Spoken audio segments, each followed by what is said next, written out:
IB Nation, welcome back to not the Irish Breakdown podcast. It is Friday. That means it is Friday free for all mailbag time, and I'm putting in a solo show today for a whole lot of reasons. But I'm ready to rock and roll. We've got over 50 questions starred. I'm starting a little bit late today because, well, a couple reasons why. I'll share with y'all a little bit. Number one, my mother-in-law is in town. Today is her last day, and she really wanted me to make chicken parm. So I made chicken parm today for lunch. That took a little bit longer than I anticipated.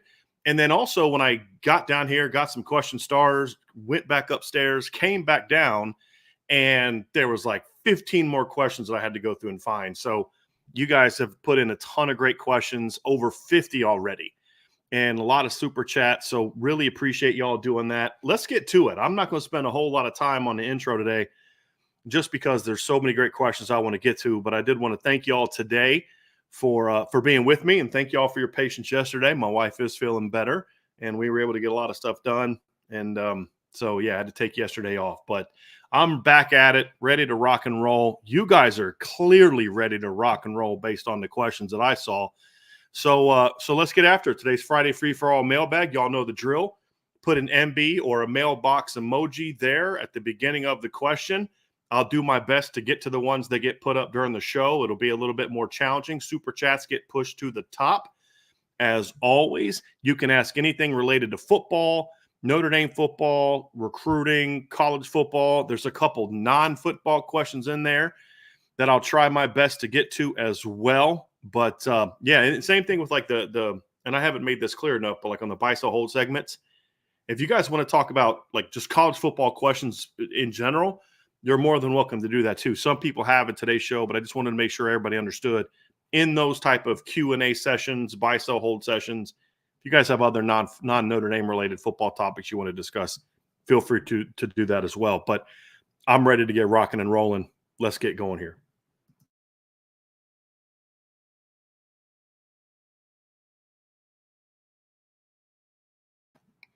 We have a lot of super chats to start off with today, so I'm going to get going on those. John A1 kicks things off today with the super chats. John says, where does the 2024 wide receiver room need to rank nationally for the offense to be a truly top 5 group with a healthy Riley Leonard? John, that is a very good question. So when you look at how good does the 2024 receiving core need to be for the offense to truly be sort of like that top 5 group where we look at the end of the year and say, okay, this unit played well enough for Notre Dame to compete for a championship? I would say this, John. I think the closer they are to top 10, the better. I think if the range is anywhere from 10 to 15, I think that's going to be good enough. And here's why I say that.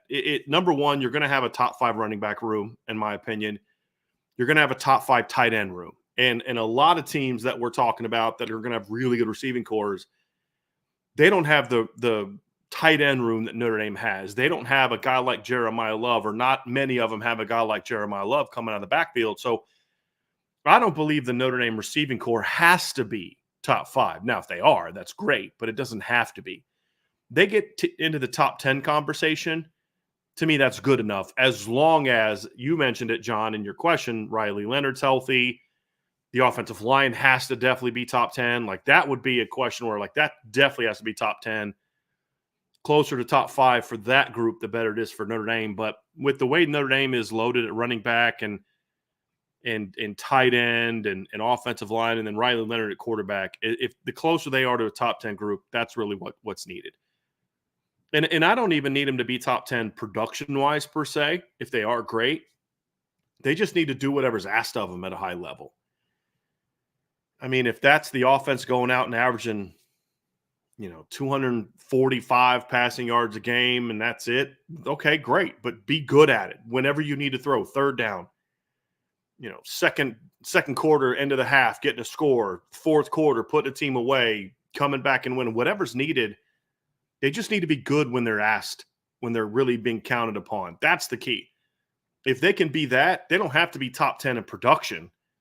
And that's not what you're asking, John. You're just asking, I believe, about the quality of the room. If they're just clutch and effective and multiple guys step up, then I think we'll see them get to the top 10. I don't believe that they need like one guy to emerge and be Will Fuller or Michael Floyd. I don't think that's needed. If that happens, that's awesome. That's great. I'm not saying they should avoid that, but I don't think they need that because of how good they are at tight end and running back, and because of just how much depth they have. It could be Jaden Greathouse one week and Chris Mitchell the next, and Bo Collins the next, and Jordan Faison the next, and Jaden Thomas the next, Deion Colsey the next steps up and is that guy. It just has to be guys stepping up in general is going to be the key. And the closer they get to top 10, the more confident I'll be that this offense is going to be a championship caliber offense.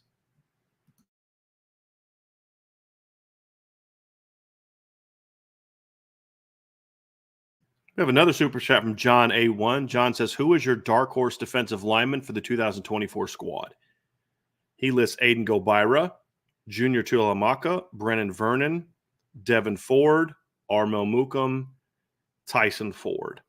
So, I mean, we're basically going right here. If I'm like right now, the two deep plus Donovan Heinisch and Bryce Young and Boubacar on the outside.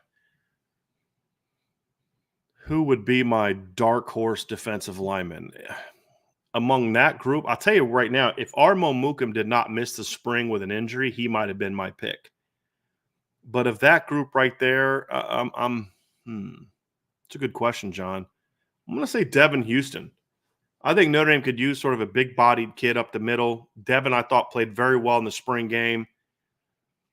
Really showed me some flashes of like, okay, that's the guy that I remember Notre Dame recruiting. And obviously we didn't get a chance to see that last year. He missed the spring with a shoulder injury, and we didn't see him do much in the fall like a lot of the young freshmen. Didn't get a chance to do a whole lot in the fall. Didn't see a lot of them in some of the practices we saw, but man, when we got to the spring game, I thought Devin did some really good things. He's still a work in progress technically, but I thought he did a lot of good things in the game, and I was very pleased with the way he performed. We have a super chat from Zach Nichols, and Zach actually is going to hit us with a buy, sell, hold. It says buy, sell, hold. Thank you for the super chat, by the way, John A1, and also for you, Zach Nichols. I appreciate that. Zach says, buy, sell, hold, that Notre Dame is better off continuing to take nationally low-ranked development projects that may not turn out versus over-ranked, overhyped prospects. Well, yeah, sure. I mean, in that scenario, of course. I mean, that's an easy one. Should Notre Dame take an Elijah Burris, who's a really good player, or a guy that's, gets a lot of hype, but I don't think is that good of a player? Yeah, go. Like, here's a perfect example. And this is going to be unpopular, and I know people at Notre Dame, they're going to disagree with this. Derek Meadows is a much higher ranked player than Dylan Robinson.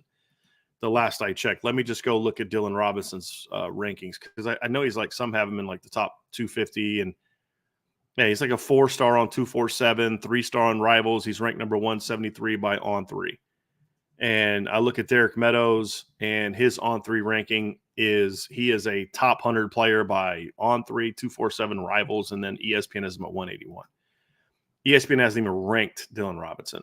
For me, I would take a guy like Dylan Robinson over a guy like Derek Meadows, because I think that there's a lot of reasons why he's not ranked as high, but to me, he's a bit developmental, but I just think he's a better football player. So, look, you always take the guy that's the better player or the guy that has the higher ceiling over someone who's you're only looking at because they're ranked high.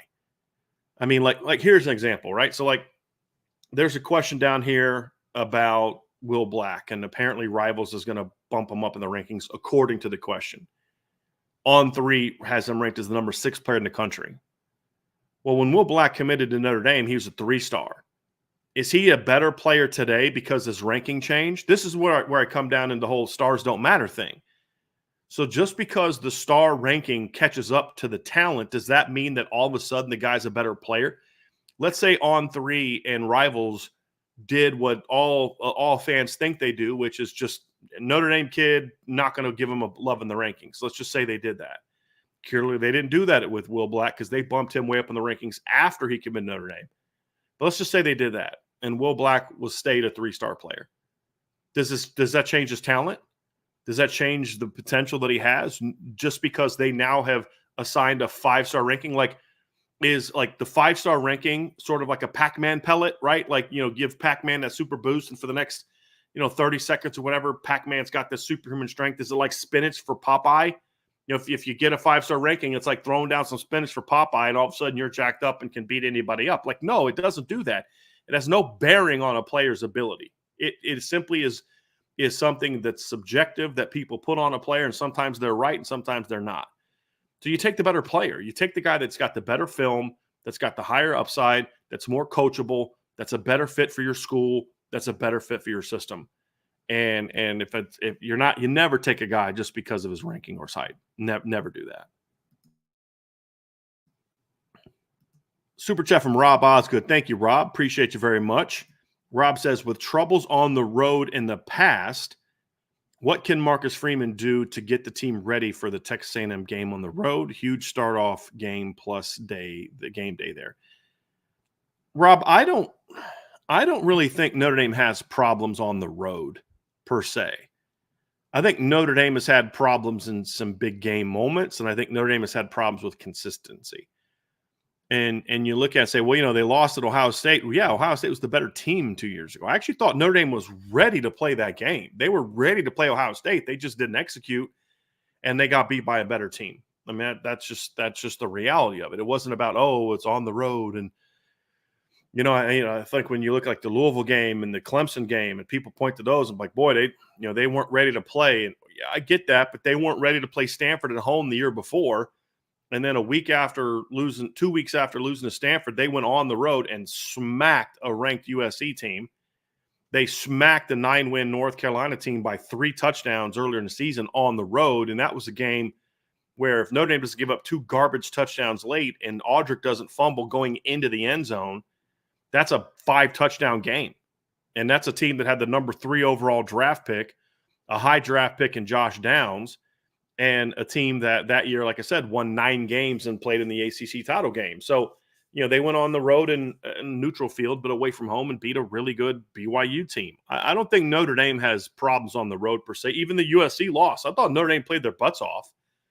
Just with the guys they were missing and the makeup of their team, USC was the better team. I think the issue has more to do with just consistency, getting up and down for games. Rob, because we've seen it happen at home too. We've seen this team not really be prepared to play at a high level at home. They went on the road last year and beat a really good NC State team that won, I think, 9 games last year by 21 points. So I think the issue is more about just consistency. The one thing that I think this team has done a good job of in 2 years under Marcus Freeman is they are emotionally and mentally have been ready for both of the openers. They came out and played hard against Ohio State 2 years ago. I mean, they had a 10-7 lead late in the third quarter. Ohio State didn't take the lead till I think there was about a minute left in the third quarter. Defense really played great the whole game, and Notre Dame went out and battled them. They just didn't have the horses to go out there and get it done.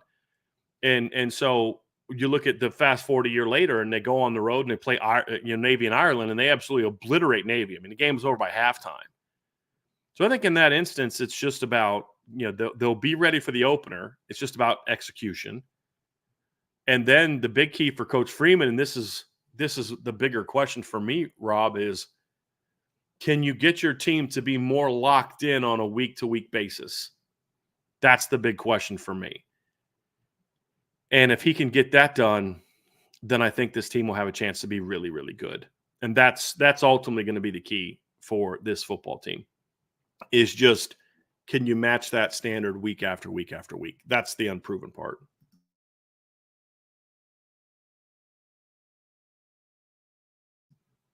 All right. Good question so far today. Really getting started off these super chats. Got a few more of the super chats. This was from Andrew Burke. Andrew, thank you very much. Andrew says you have 4 all-decade Notre Dame football teams from the 1980s, the 1990s, the 2000s, and the 2010s. How would you rank the teams who wins in the 4-team playoff? That one is okay. That's kind of easy for me to rank. So I'm going to go 90s is the 1 seed. 80s is the 2. I mean, because if you think about the 90s, you've got Rocket on that team because he actually played in 90. I believe you have Ricky Waters on that team because he finished in 90. You can maybe put those guys on the 80s, but they finished in 90. But even still, in the 90s, you've got a great O-line. You've got a great D-line.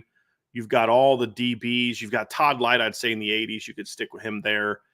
Quarterback, Tony Rice in the 80s, Steve Berline in the 80s. In the 90s, you've got Kevin McDougal, Ron Paulus, Rick Meyer, Jarius Jackson to choose from.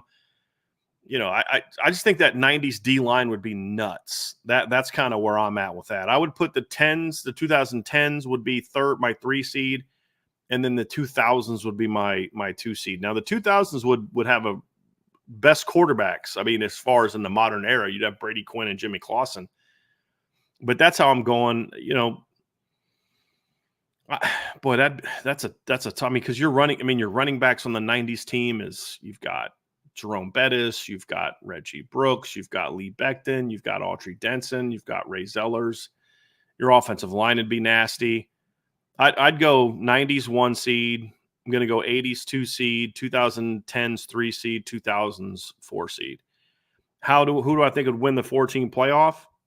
I mean, I'm going with 90s just because I have them as the higher seed, but man, I think that battle between the 80s teams and the 90s teams, because originally early on I said you'd have Ricky Waters and Rocket Ismail in the 90s, but I think if you're going to be fair, you'd want to have those guys on the team where they were in the decade the longest. So let's put them to the 80s, make that a little bit more fair.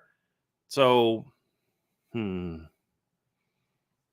I would say it would be a really tough game, but I'm going to give the advantage to the 90s just because I think the overall talent all around, offensive line, all of that is just a little bit better in the 90s. But, you even go back to the 80s. I mean, your receiving core in the 80s would be Tim Brown and Rocket Ismail.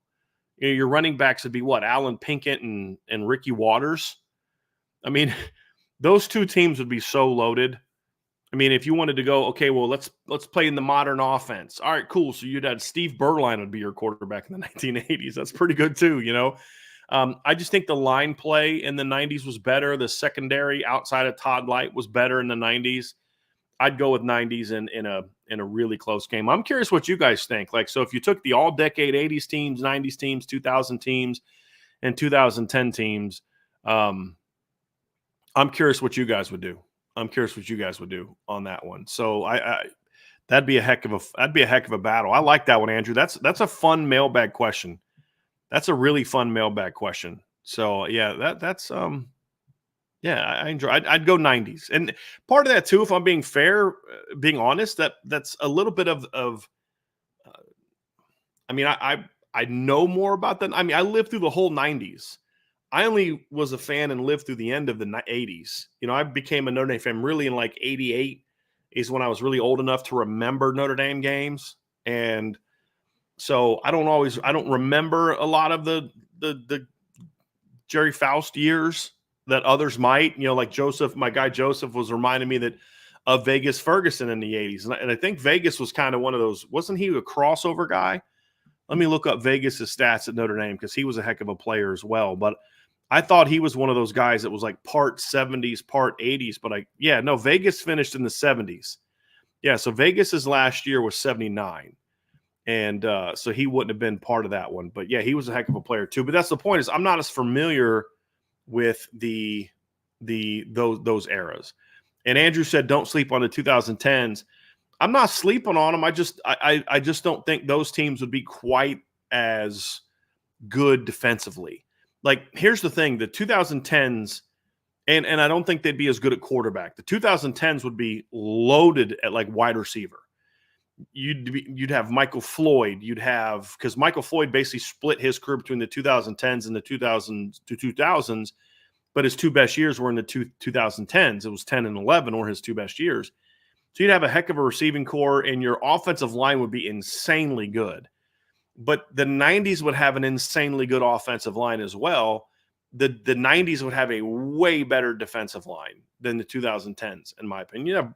Even if you just took the 1993 defensive line, just take that group, you're talking about a heck of a group. So that would be a lot of fun. That'd be a lot of fun. I would enjoy watching that one.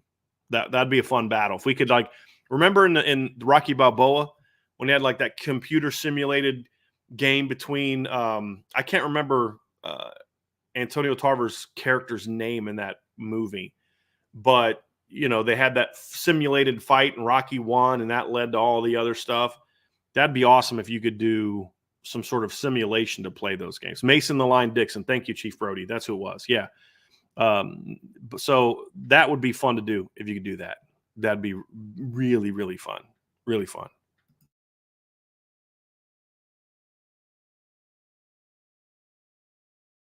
Yes, and my guy Irish Gordian Knott says this is definitely a great board question. Andrew, if you're a member of the premium board, I would love it if you could put that on the message board, because we have fans who are my age, we have younger fans, we have some fans that are 60s and 70s on the board that would be able to, so like what's the how would this go? But then also, what's the best decade of talent that Notre Dame has had? That'd be a fun conversation. Really fun conversation. Got a couple more super chats. We got one from Charlie Weiss's last belt loop. Haven't seen you in a while, man. Thanks for the super chat. Just checking in on UIB. Thank you for that. Been really sick the last few weeks. Had the flu, turned into bronchitis. Look forward to seeing you in College Station. Well, I'm sorry that you're feeling bad, man. I'm not gonna lie. I'm glad you're getting it out of your system now, so that way you're good to go when you get to College Station. But that would explain maybe why I haven't been around as much, man. I haven't seen you on the board as much. So I'm glad I'm hoping you're feeling, looks like you're at least turning the corner a little bit since you're in today's chat. So I appreciate you, man, very, very much. And get better. I used to get bronchitis every year for a long time, man. And that is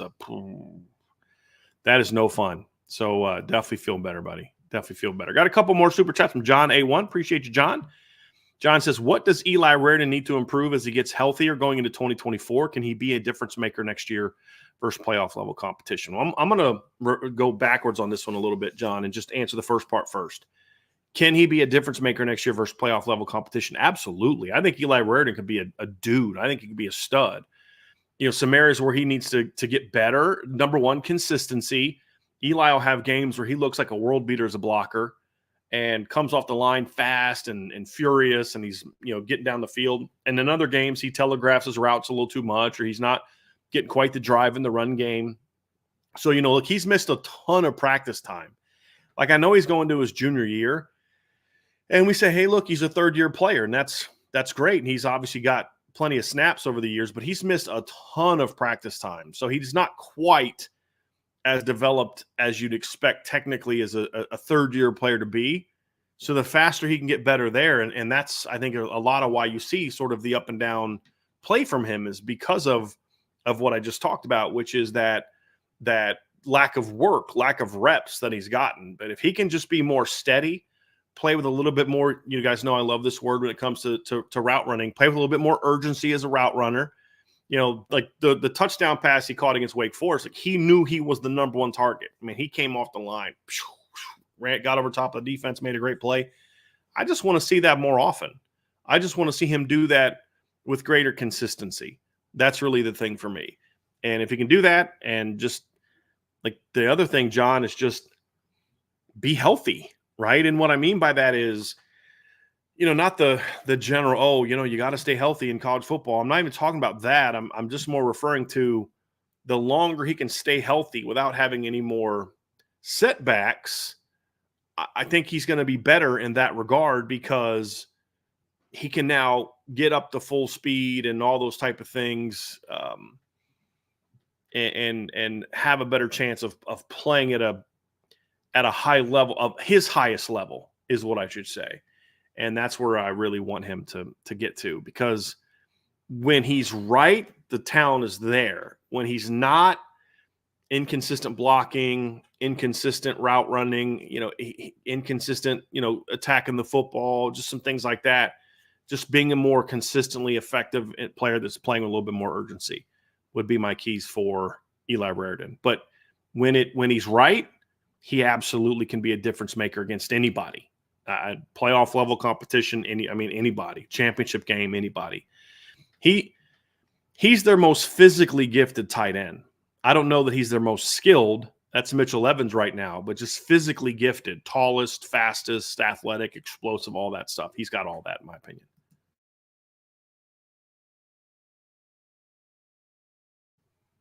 John A1 with the final super chat. John, thank you very much for all the super chats, man. I appreciate you, buddy, very, very, very much.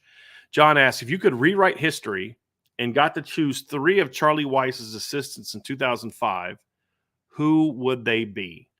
They had to be a coach at the time. That is a very good question, John, because I'd have to think of, I honestly, well, I mean, one for sure. If Charlie would have been able to hire Harry Hiestand back in 2005 when he first got here, that would have been huge. Now, if you remember, Harry Hiestand, I believe, was coaching in the NFL at the time. I believe, I'm going to look now. Now, he was at Missouri. He didn't get hired by the Bears until 05, so 2005. But he was with the Missouri in 94 to 95, and then he went to Illinois in 96 to 99. Like, that would have been huge. I was never a big John Latina fan, and then he replaced him with Frank Verducci, who I didn't think was a great assistant. I would have loved to have seen that. If I could have any coach in the world, and I could have whoever, I mean, I would have wanted Charles Johnson to be my receivers coach. Curtis Johnson, excuse me, I believe is his name. Hold on one second. I said, give me 1 second. I believe it's Curtis Johnson. Yes, Curtis Johnson's the guy who I've talked about in the past. Charles Johnson used to play receiver. Curtis Johnson, I thought, was a phenomenal coach. He was, I believe, Miami's receivers coach up until 05. And then in 06, he left to go to the Saints. I would have loved to have had him on the staff as well, because I thought Rob Ianello did a really poor job coaching receivers back then. The last one would have to be a top defensive coordinator. I just don't know who that would be. I'd have to go back and refresh my memory on who top coordinators were back then. But I thought those are the 3 biggest issues that Charlie had back then. Was defensive coordinator hires were subpar. His O-line hires were subpar, and Rob Ianello was not a very good receivers coach. Pretty decent recruiter, but not a very good receivers coach. Those would be my 3 hires.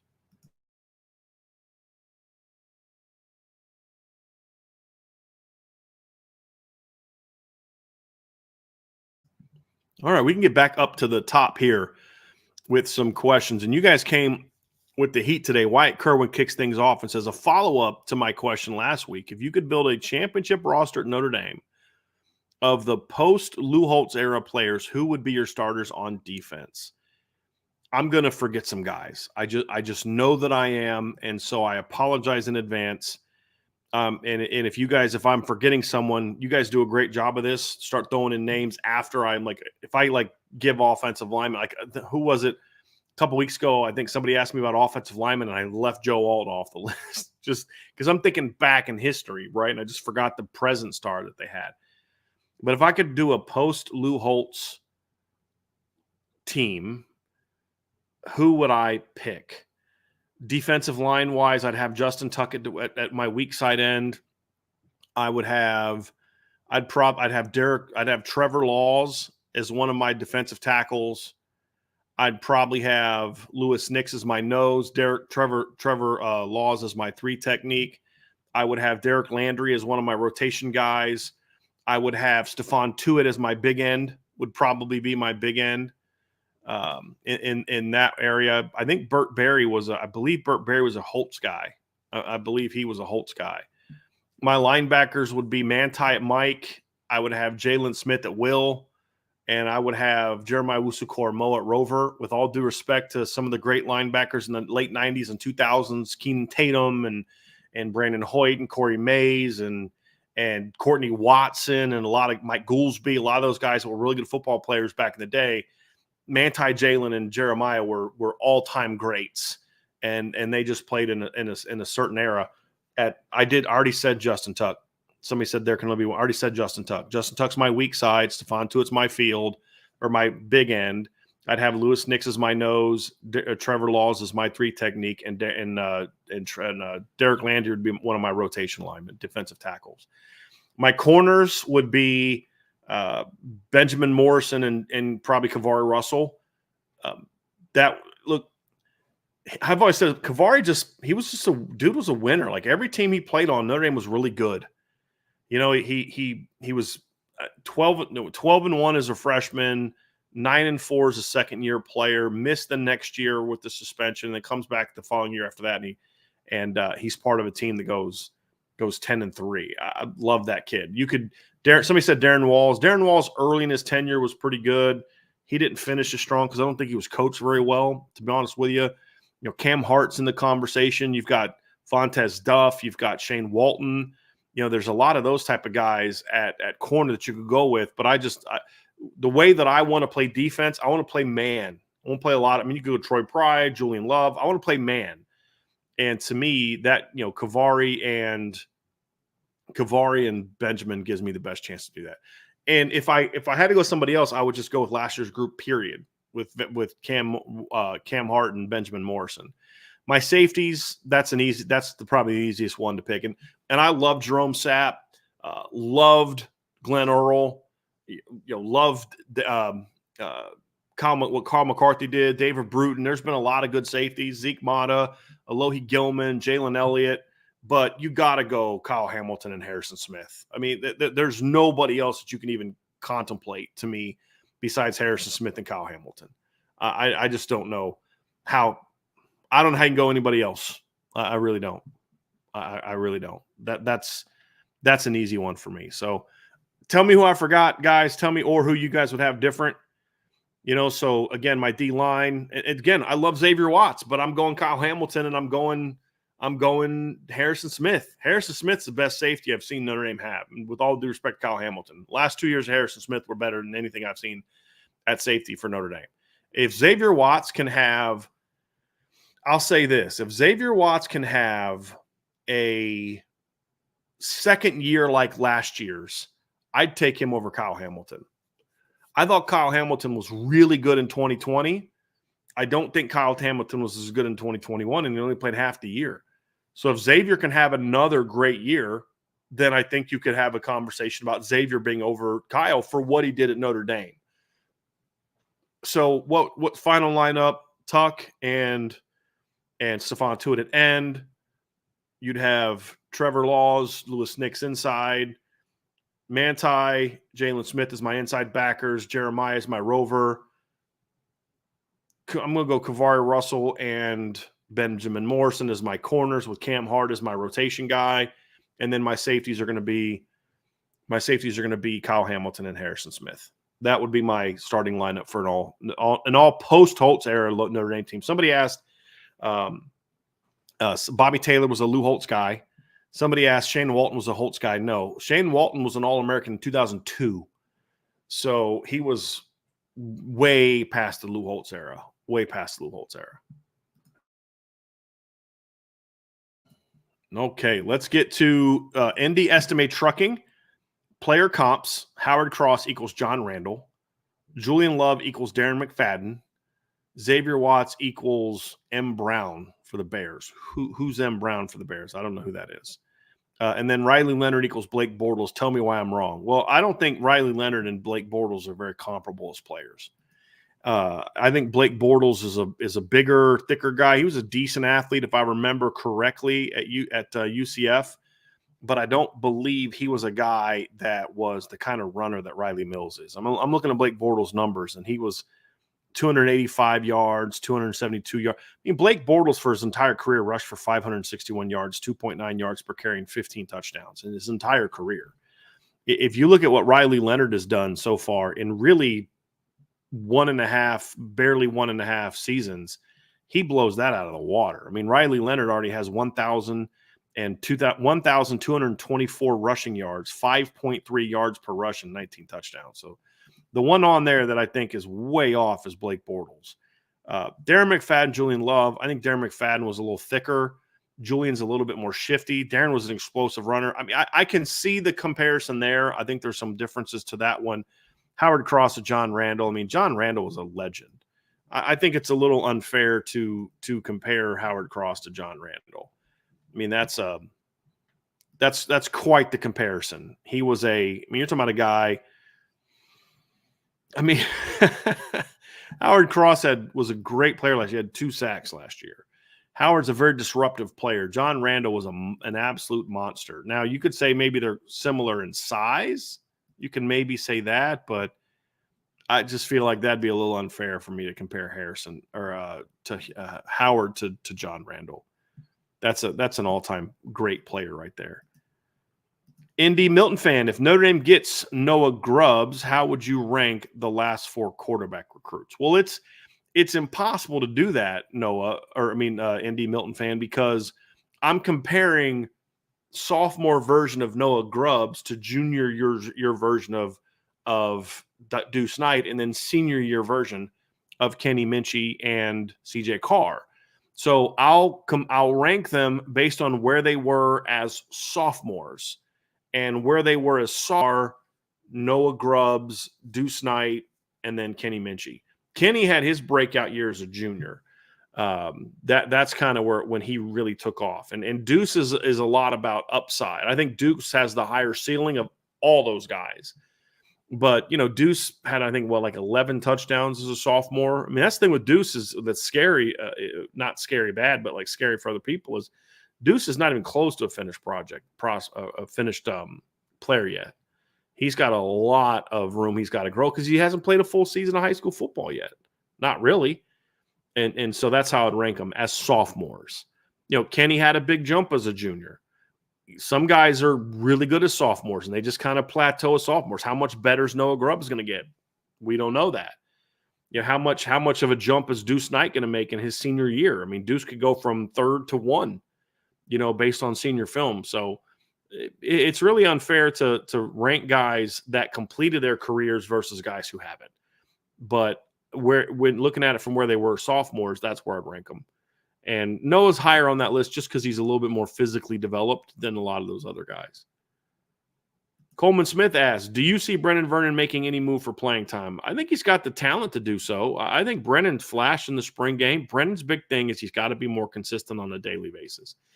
He's got to bring the same effort every day, which I believe he does, but Brennan's got to really put a lot of heart into the technical aspect of learning.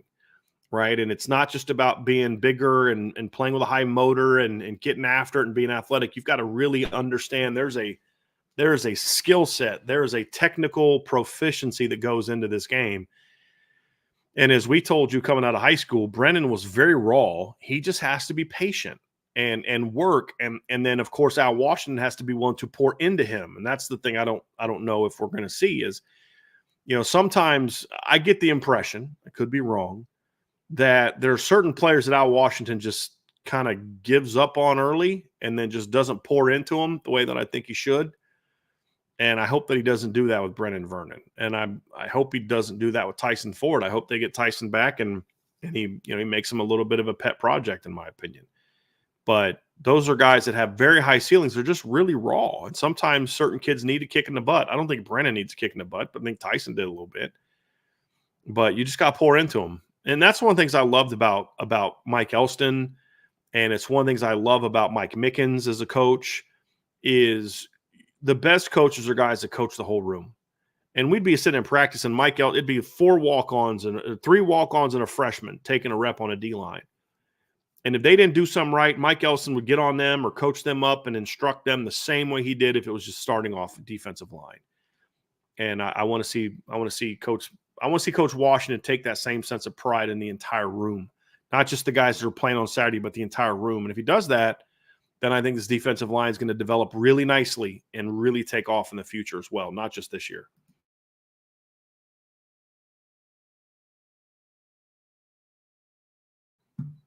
Ball Peen Shillelagh.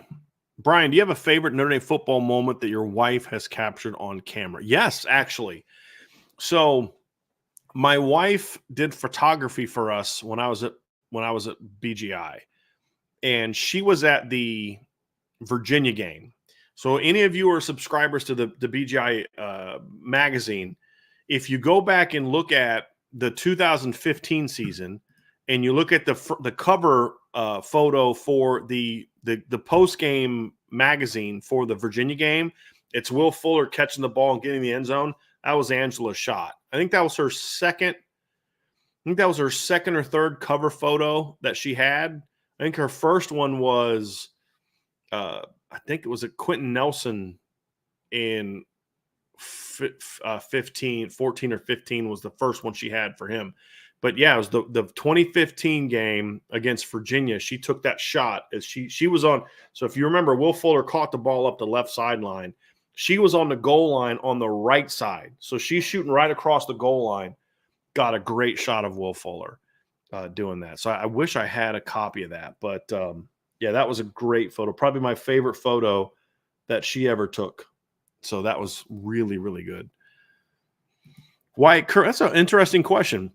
Thank you for that one. Wyatt Kerwin, are there scenarios where Notre Dame is recruiting players that the media is unaware of, or are things pretty well known out in the open these days? Well, I mean, yeah, there have been times when they're on a guy. We eventually find out either by the player or the coaches eventually tell us, but sure, like, and there's always kids that certain media members are unaware of. So like when Dylan Robinson came to light, I was told about him about 3 or 4 weeks before it became publicly known that they were recruiting him. But for the most part, we have an idea because of good communication with people that are in the know about who Notre Dame is recruiting.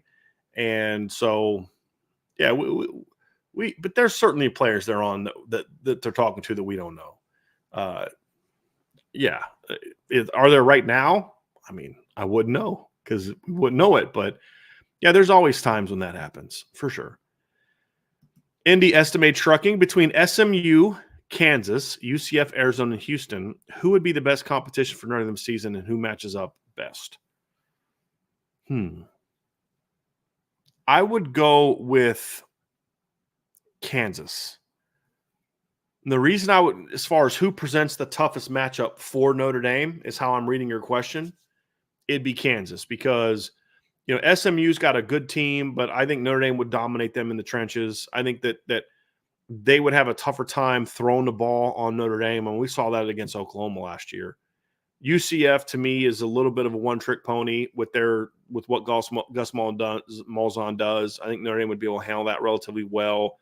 Noah Fafiti, look, just pure drop-back quarterbacks don't thrive well against Notre Dame, and Noah Fafiti has not really shown himself to be a runner.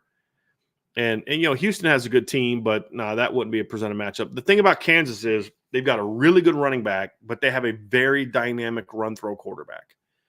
And Jalen Daniels. And so if he's healthy and he can get going, that's the team that, and Lance Leopold's a really great offensive mind.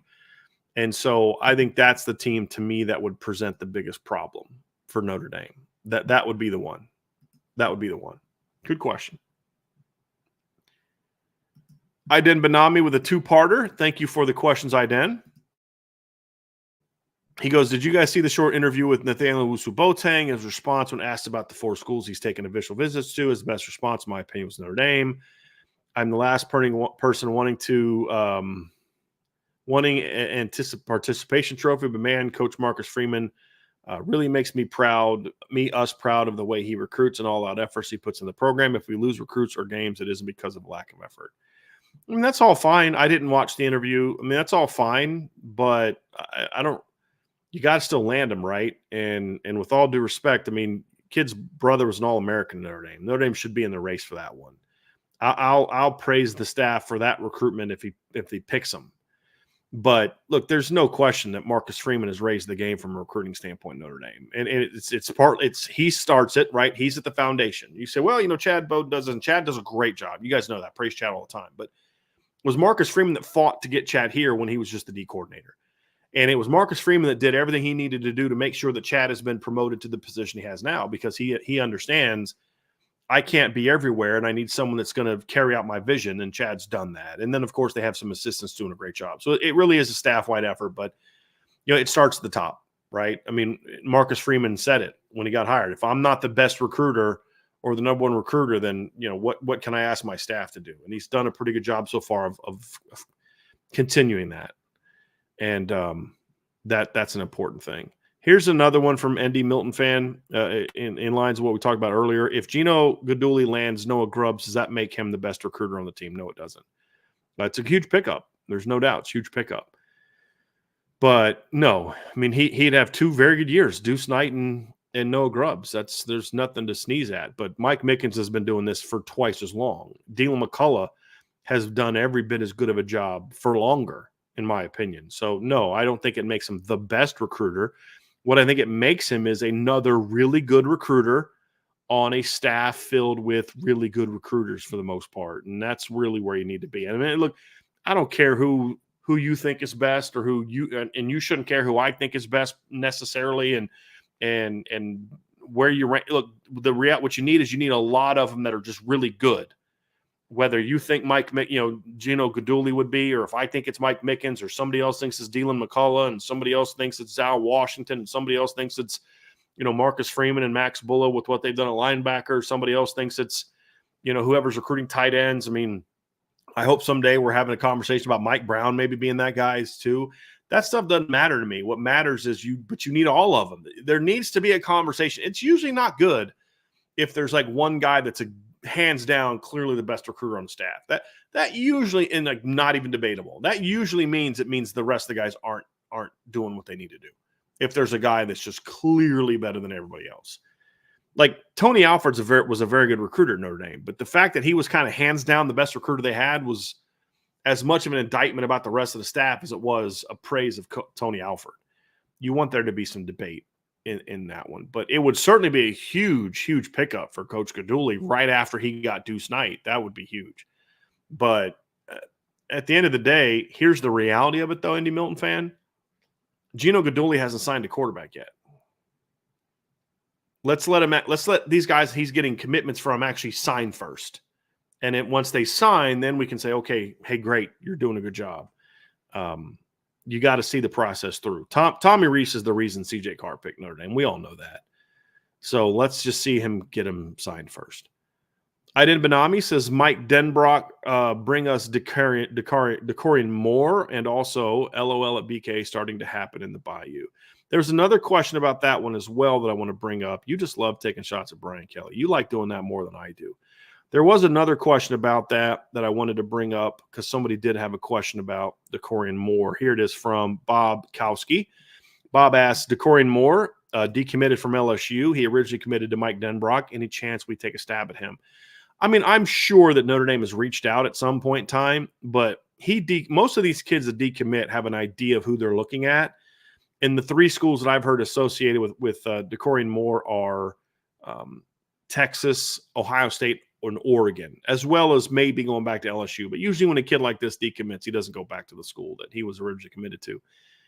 But Texas, Oregon, Ohio State are the three to keep an eye on there. I don't see Notre Dame being a player on that one at this point in time. It'd be nice if he was. I've watched this film because I was actually watching him the other day because I was watching his quarterback, Keelan Russell, at Duncanville. Very good quarterback.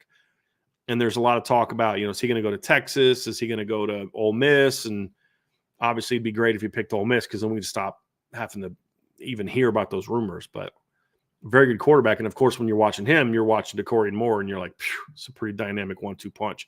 Reminds me a lot of the KJ Lacey, Ryan Williams duo from last year at Saraland in Alabama.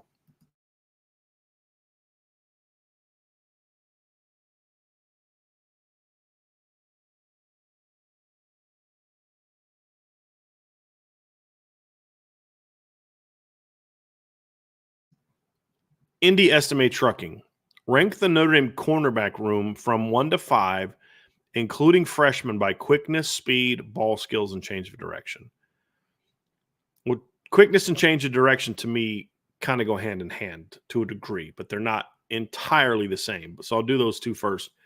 Rank it 1 to 5. I assume 5 being the best or 1 being the best. Let's just go. I always tend to give the best grade the highest grade. So I'll go, 5 is highest, 1 is lowest. That's just how I rank them. So if you meant it something opposite, I apologize, but I'm going to go 5 being the best.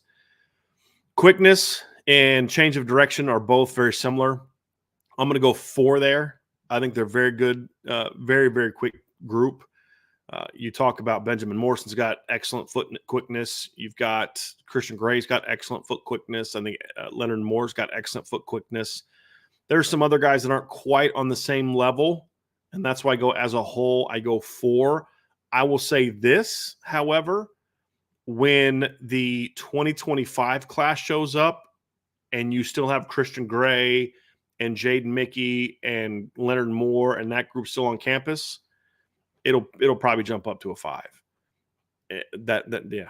I'd probably jump up to a 5. Speed, I go 4. I think Christian Gray can fly.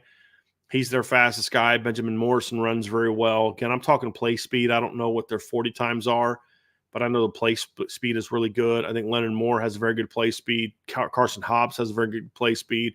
Jaden Mickey doesn't have great play speed, and you've got to always kind of be prepared for that. But that's going to be a bit of an issue, in my opinion, for him, that you're going to have to be prepared for. He's got solid speed, don't get me wrong, but it's not great. Ball skills, thinking of the group that they have now, I mean, I got to go 5. Benjamin Morris has got elite ball skills. He's already proven that. Christian Gray and Jaden Mickey showed last year they have great ball skills. I think Leonard Moore has excellent ball skills. Carson's coming along. He's not there yet, but he's got those younger guys, Christian and Jaden and Leonard, and including Ben, excellent ball skills. That's a 5. And when I think ball skills, I think of, for me, so you guys understand where I'm coming from, it's not just getting your hand up and playing the football. It's driving on routes and beating the ball there. There's a lot of different things that factor into it for me. And that's what I'm looking at. And hey, Detroit Hunter, I have not watched his film. So if you send me an email and remind me, I will. And I'll definitely check it out, because I'm starting to work through a lot of the 25 class film at a lot of different positions. I'm not just Notre Dame guys. I'm actually not Notre Dame guys, looking at everybody else. So I will get to that one. We have one from Coleman Smith. If Notre Dame lands Madden, Ferrimo, and Nathaniel Owusu-Boateng, could you see Madden being the Viper in the class, similar to what they have done with Junior? Maybe.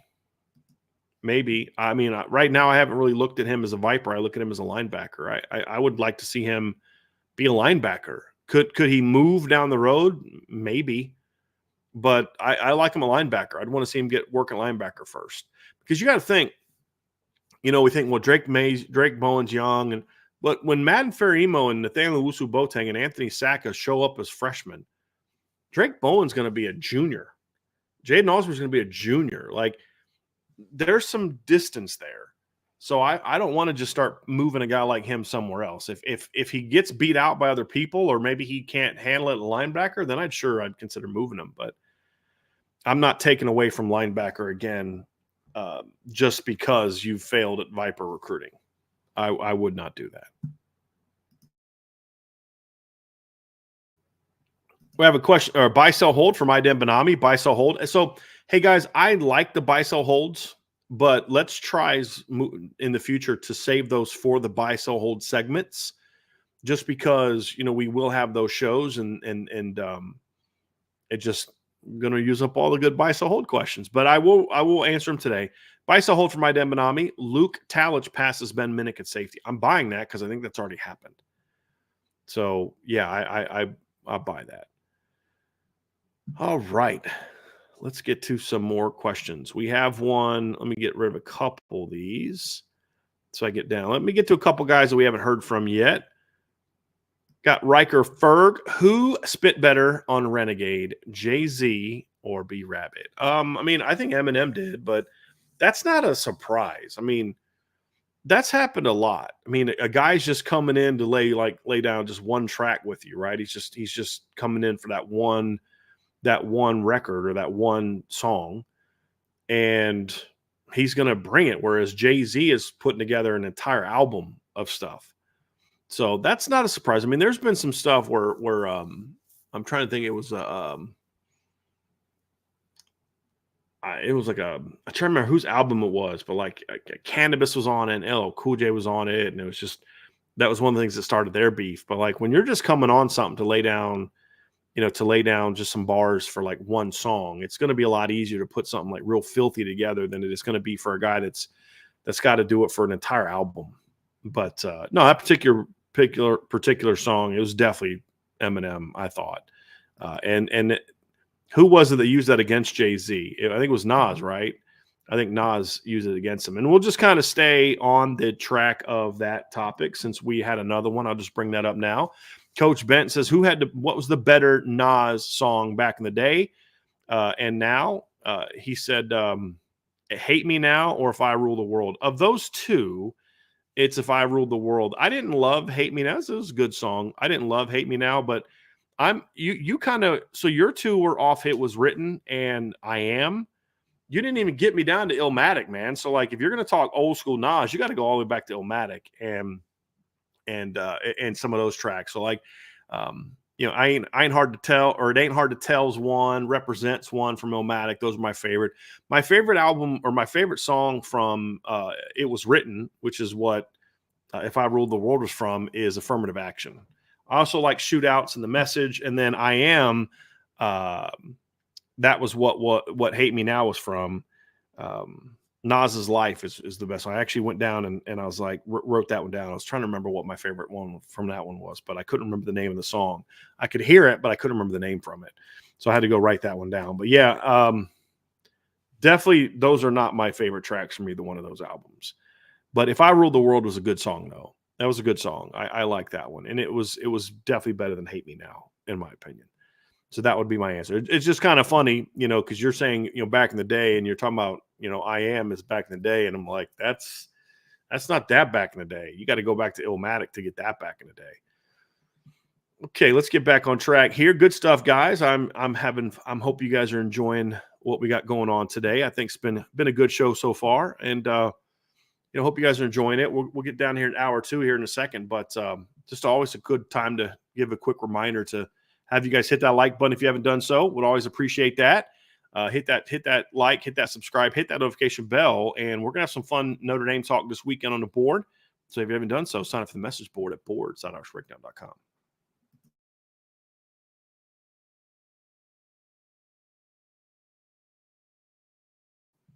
Let's get back on track. We have some questions here as we get into hour 2 of today's show. And let's get down to Coleman Smith. Coleman asks, which summer enrollee are you looking forward to watching outside of Gerby Lambert? Who is the obvious answer? Leonard Moore for me. And that's a guy that I'm very much looking forward to seeing of the non-early enrollees. Bronte Johnson ranked higher for me, but I think the path to playing is a little bit cleaner for Leonard to get into the 2 deep and than it is, I think, for Bronte at safety. But Leonard Moore, Bronte Johnson would be my 2 that I would answer. And honestly, they're not that far behind Gerby just because of the need at the position for difference makers and just they're really, really talented players. So that would be, the answer there. It's funny, there's not a whole lot of guys showing up that weren't already here. You've got Logan Saldate and Gerby are the only 2 offensive guys. Defensively, you've got Bodie Cahoon, Teddy Rizak. And if Notre Dame wasn't in such a great position at linebacker with their depth, I'd maybe mention Bodie Cahoon and Teddy Rizak because there's room at Viper or at Rover for somebody to make a move. And then, of course, you have Bronte, Tabron Benny Powell at safety, and then Leonard Moore and Carson Hobbs at cornerback. So my 2 are Leonard Moore and Bronte Johnson, but I'm going with Leonard as my number 1 guy. He's healthy now. I love that kid's ability. I'm really looking forward to seeing what he looks like as a freshman because he may be able to crack the 2 deep as a rookie. They may need him to crack the 2 deep as a rookie if there's an injury at the position. But then going into the next season, can he really make a push for more playing time? I'm looking forward to seeing that. He's a really talented player.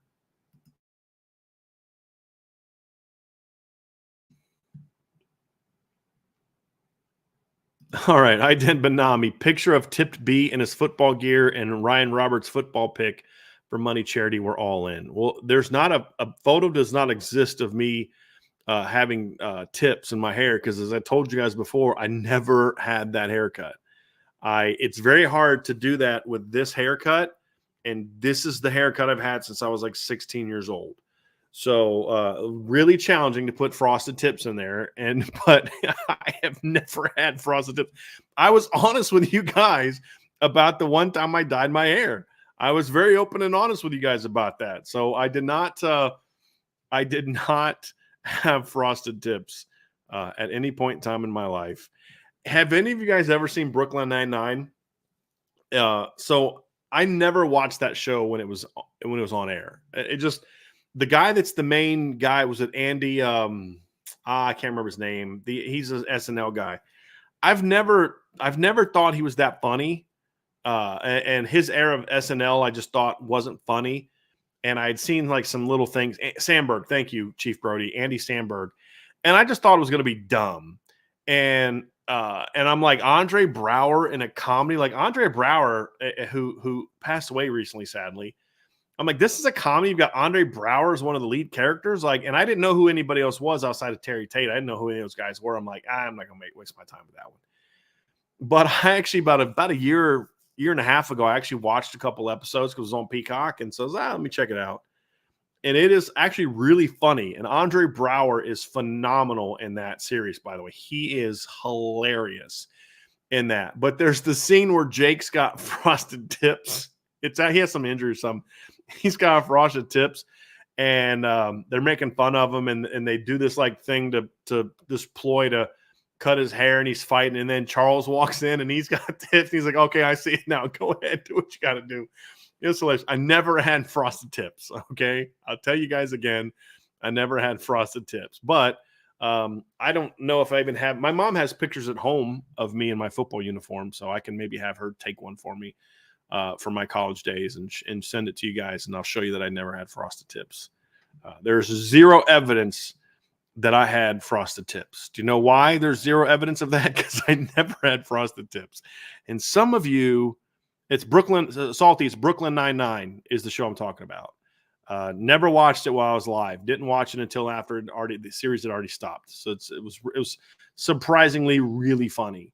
At least season 1. I don't know that I've watched all of the seasons, but season 1 was really funny. Not all the characters, some of the characters are a little lame, but overall it's a good show. Entertaining show, but yeah, entertaining show. ND Milton fan says, what player from last year had a breakout but also can have another breakout this year? Okay, so you're talking about like broke out to one level but could take his thing to another level. What guy from last year? Well, I mean, I don't know that I would necessarily count Jaden Greathouse or Jordan Faison as a breakout, so I won't go with them.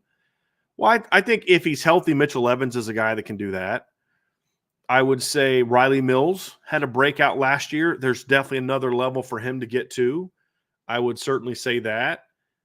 I mean, there aren't a whole lot of guys that had breakouts last year that are coming back, because I don't view like Jeremiah Love as what I mean. They were good, but they didn't have quote unquote breakouts. Mitchell Evans on offense would be one. I would go Riley Mills on defense would be the other. Would be ones that I would predict as guys that have a chance to take things to another level. It's a good question. Coach Bent, who is Notre Dame's most explosive non-running back offensive skill player this year? Well, just pure explosiveness is probably Jaden Harrison. Chris Mitchell's got some juice, and Jordan Faison's not a burner, but he's explosive. But Jaden Harrison, he's not the most natural receiver, but he's a good player. But just from a sheer explosiveness standpoint, he's their most explosive non-running back on the roster, for sure. We have one down here. We have another one down here from Rob Hammett. Thank you, Rob, very much for your question. How would Jimmy Clausen or Brady Quinn fare in a Mike Denbrock offense? That is a good question. I'm going to say very well. And here's what, but I would say Jimmy would fare better. The thing about Brady was a heck of a player. Loved Brady Quinn and named our first dog Brady. So this isn't a knock on Brady, but Brady wasn't like a super, super accurate quarterback. And he had a little bit of a long delivery. And I don't know that Mike Denbrock's offense would have necessarily been like perfect for him, but he would have fared well in it. Brady was a winner. Brady was a playmaker. He could have done well in it. But just comparing him and Jimmy, I think Jimmy would be the better fit, because Jimmy, this offense requires the quarterback to just throw some absolute downfield dimes. And Brady was in a perfect situation for him. A lot of one-on-one routes to bigger guys where he can kind of get the ball down the field, throw the back shoulders and that type of stuff. And there's an element to that in Mike Denbrock's offense. But Coach Denbrock prefers a little bit more of a precise quarterback. But like with Brady Quinn, he'd be a better version of what Desmond Ridder was in college as a passer. Like Desmond was good in that offense, but he would make some throws. You're just like, oh, you got to make that throw. Where Jimmy would be about as good as you can have in that offense as a thrower. And Jimmy could do the RPOs and things like that. And so I think Jimmy would fare better, but both of them would fare well in that offense. They're very, very good quarterbacks. We have a question down here. We had two people ask a similar question. So first of all, my guy DJ Holman says, what team or teams will you start off with an NCAA 25 dynasty mode before taking the ND job? And then Michael Rice also asked, hey, Michael, haven't talked to you in a while, man, so let's catch up here soon. But Michael says, which teams do you decide to play in college football 25, and what is the criteria? I agreed with your last comment in previous videos. Well, what I'll probably do when I first start the game, honestly, is I'll probably just go with Notre Dame. If I'm being honest, I'll probably just go with Notre Dame, and they'll be the team that I go with in the first season.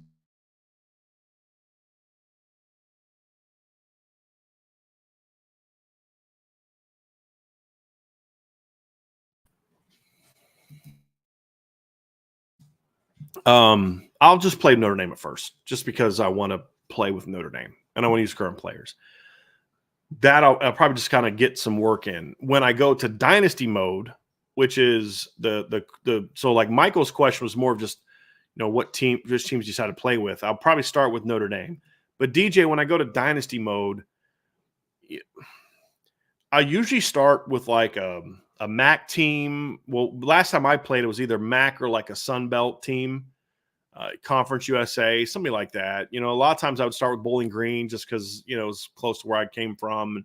Miami of Ohio, something like that. North Midwestern guy. Probably start with a team like that because I don't know if they're going to have it this way this time. But one of the things I enjoyed when I played it before is you'd start somewhere small, and you kind of build your way up, and you get offered jobs, and then you go win there, and that's kind of what made it fun for me. But my criteria for it is I want to get a solid lower level team. I don't want to get like I wouldn't get like if if this was like Urban Meyer's Bowling Green or Marshall when they had Chad Pennington and Randy Moss when they first came over, right? Like I wouldn't want a team quite like that. I would want to get a good team where you've actually got to put in some work to build them up. That's really what I look for. And then the other criteria is I want to look for teams that have a good quarterback. I would always look for a team with a good quarterback because I always felt like I could recruit better receivers, but I try to find a team with a good quarterback, especially if he was a younger guy, had multiple years of eligibility. So that's usually what I look for in my criteria for that. But I am very much looking forward to playing it. It is going to be fun. I'm looking forward to it. Joe Allen says, which team would you rather see Nebraska have an upset win over, Colorado, Ohio State, or USC? Well, is Colorado favored to beat Nebraska? I guess I understand it since they blew them out last year, but I wouldn't necessarily view that as an upset. USC would be an upset. I don't want USC to get upset a whole lot because I want USC to be ranked at least in the top 15 when Notre Dame plays them, goes on the road and play them. If you're talking about getting seeding, let's say Notre Dame's 10-1 going into that last weekend, they're going to be jockeying for that number 5 spot. They may not have it. And if you go out and beat an 8-3 USC team or a 7-4 USC team, I don't know what that really does for you. But when you talk about, them being a top 10 to 15 team, that could be a thing that really solidifies Notre Dame's ranking or maybe allows Notre Dame to jump somebody in that last week. So I don't want USC to get upset. Ohio State certainly would be a team I like to see upset because I just don't really like Ohio State very much. I like some of their fans. Archer, you're my guy. But overall, I enjoy watching Ohio State get upset. I do. So that would be my pick there. Just give me a second. That was driving me nuts the entire show. I had to get that off of there. Okay. Ronnie Reeves with a question. Ronnie says, will Mr. Emil Wagner truly challenge for the right tackle position, or is it Tosh Baker's to lose? It's not. It's Tosh's to lose in that he will enter fall camp as the number 1. And if he outplays Emil, then he'll win the job. So in that regard, I'd say it's his to lose. But Do I think there's an opportunity for Emil to come into fall camp and beat him out? Absolutely. I think he'll get every opportunity to do that. And I'd be shocked if he doesn't get an opportunity to do that, to be completely honest with you. So, yes, it is Tosh Baker's job to lose to a degree, but Emil will also get a shot to come in and battle him. So I think it's a little bit of both, at least how I understand that term. I think it's a little bit of both. Riker Ferg, buy, sell, or hold. Mailbag has a little bit of both. This is more of a mailbag way you're doing it. Irish Breakdown will take a week off of work just to play CFB 2025. I will not take a week off of work. And honestly, I probably won't even take a day off of work if I'm going to be completely honest with you. I'll get some work done, but let's just say this. I think it comes out on a Friday. I can't guarantee that we'll have a mailbag that day. I can't guarantee it. We'll have to see. But I'll probably spend a little bit too much time that weekend playing video games. But will I take a week off? No, I won't take a week off. Because what you guys don't understand is, like, if we don't do shows and if we don't put out stories, we don't make money. So, I enjoy playing video games, but I'm not taking a week off. That's why I haven't taken a vacation really since I started Irish Breakdown, because it's like, well, take some time off. Well, yeah, fine, but I don't make money if I take time off, we don't make money, and we're not in a position to be able to turn duties over to people for that kind of period of time where I could continue to do that. Hopefully that changes here some point in time, but we'll see. But that's where things are at so far. Aiden Benami, Josh Burnham is going to be the best edge rusher this year. Mark this down. It wouldn't shock me. That wouldn't shock me at all, Aiden. It wouldn't. Josh is a very good football player. He's got to learn. Josh's big thing is he's got to use his hands better and more consistently. He's got to develop a little bit more of an arsenal, a plan of attack, right? Being a great pass rusher requires a plan of attack. It's, here's my move, here's my setup move, here's my counter moves. You got to use your hands very well. It's an art in a lot of ways, in my opinion. And there's strategy to it. To the great pass rushers have strategy involved. And Josh is still learning that part of it. And as that part of it comes, like, this is certainly possible. Certainly possible. Very talented player. Very talented player. I'm very high on Josh Burnham. Ballpeen Shalala, what was your first car? And do you have any memorable stories from it? None that I can share in this format. But in all seriousness, my first car was a 1988 Chevy Beretta. And this would have been back in 1996, 95. It was an 88 Chevy Beretta. Just hanging out with my friends, just, driving down to the beach with my my best friend in high school's name was Travis, and I had the Chevy Beretta throughout high school. And I was high school. I went to school with two kids that played basketball at NC State, Damon Thornton and Kenny Inge. And so Travis was Damon's brother. And so Travis and I were best friends. And then Damon and Kenny would hang out with us every now and then. Damon would, Kenny not as much. But we went down to the beach one weekend, one night, and Kenny lived down at the beach. So we dropped him off at home. And then Damon, so the beach is here. Then our house in Norfolk was here. And then Damon and Travis lived much deeper into Norfolk. So we kind of were coming home late, so we decided to stay at my house. And so my mom had never met Damon or Travis yet, so we got home a little late and went upstairs. They crashed in my room, and then I don't remember. I think I crashed in like living room or something. So my mom comes up, she looks in there, she sees these two kids she doesn't recognize, and so she just goes downstairs and just makes breakfast. And so I always remember that story, and just hanging out and coming home, and we'd be out at the movies, and we'd come home, and Mom would make chicken nuggets, which was one of my favorite things that she ever made. I mean, she made, for my birthday, she made this big bowl of chicken nuggets. I mean, this huge bowl of chicken nuggets.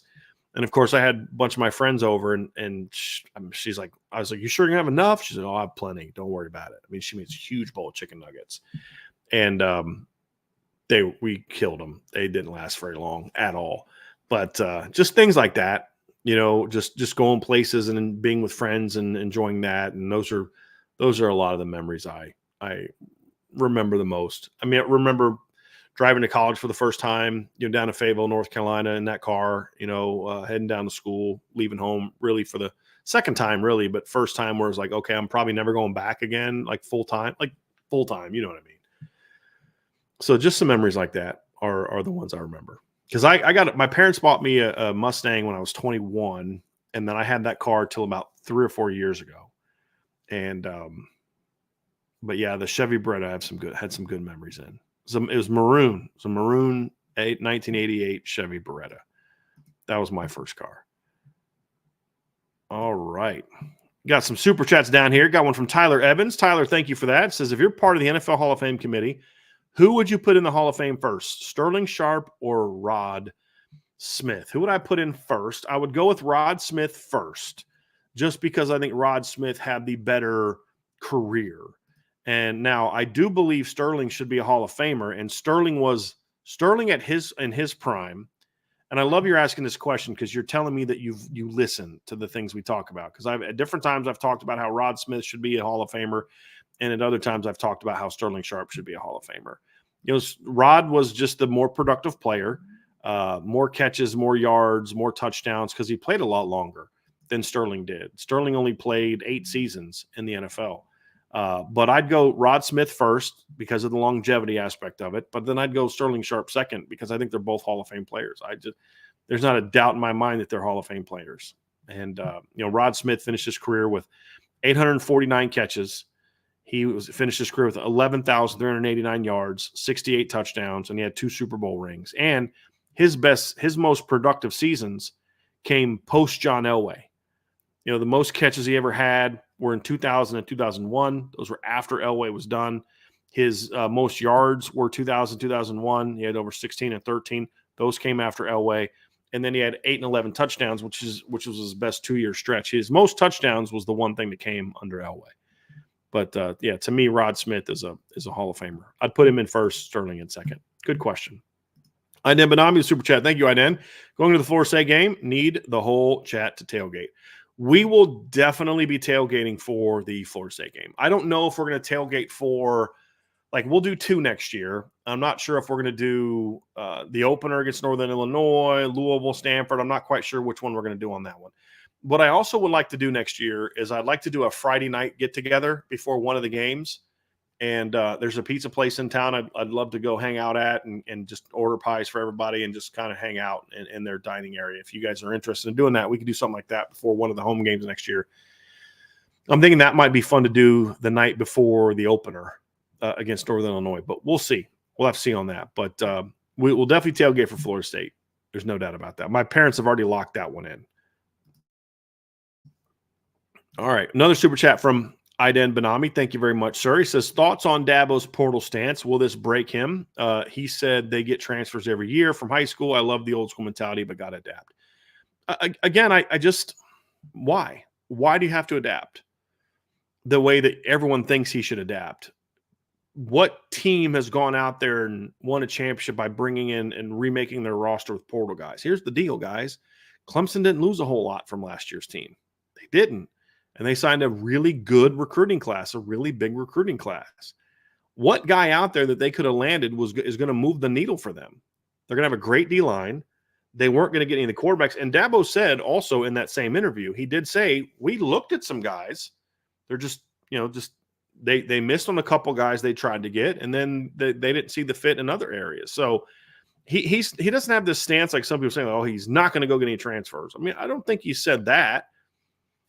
But look, if Dabo's able to build the same kind of team he had in 15, 16, 17, and 18, guess what, guys? He's still going to be really good. And you can say he's got to adapt. Well, I would say I think he kind of is adapting. But adapting isn't – see, a lot of y'all think adapting means, well, you got to do what everybody else is doing. I actually think what Dabo's doing is smart. Marcus Freeman's doing this to a certain degree as well.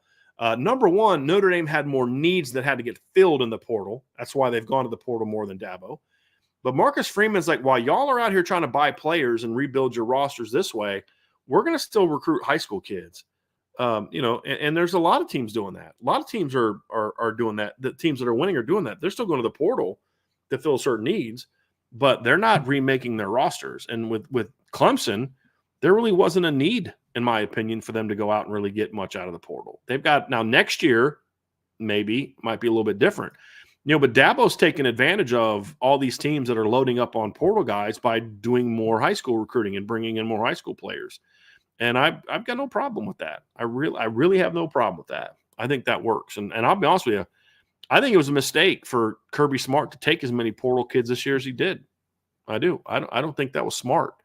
And we'll see if it pans out for him or not. But like, you got to be true to yourself as a coach, man. And if your way of doing things is we're gonna, what worked so well for Clemson? They brought in really talented players, but there's a culture you have to buy into, and it can be very hard.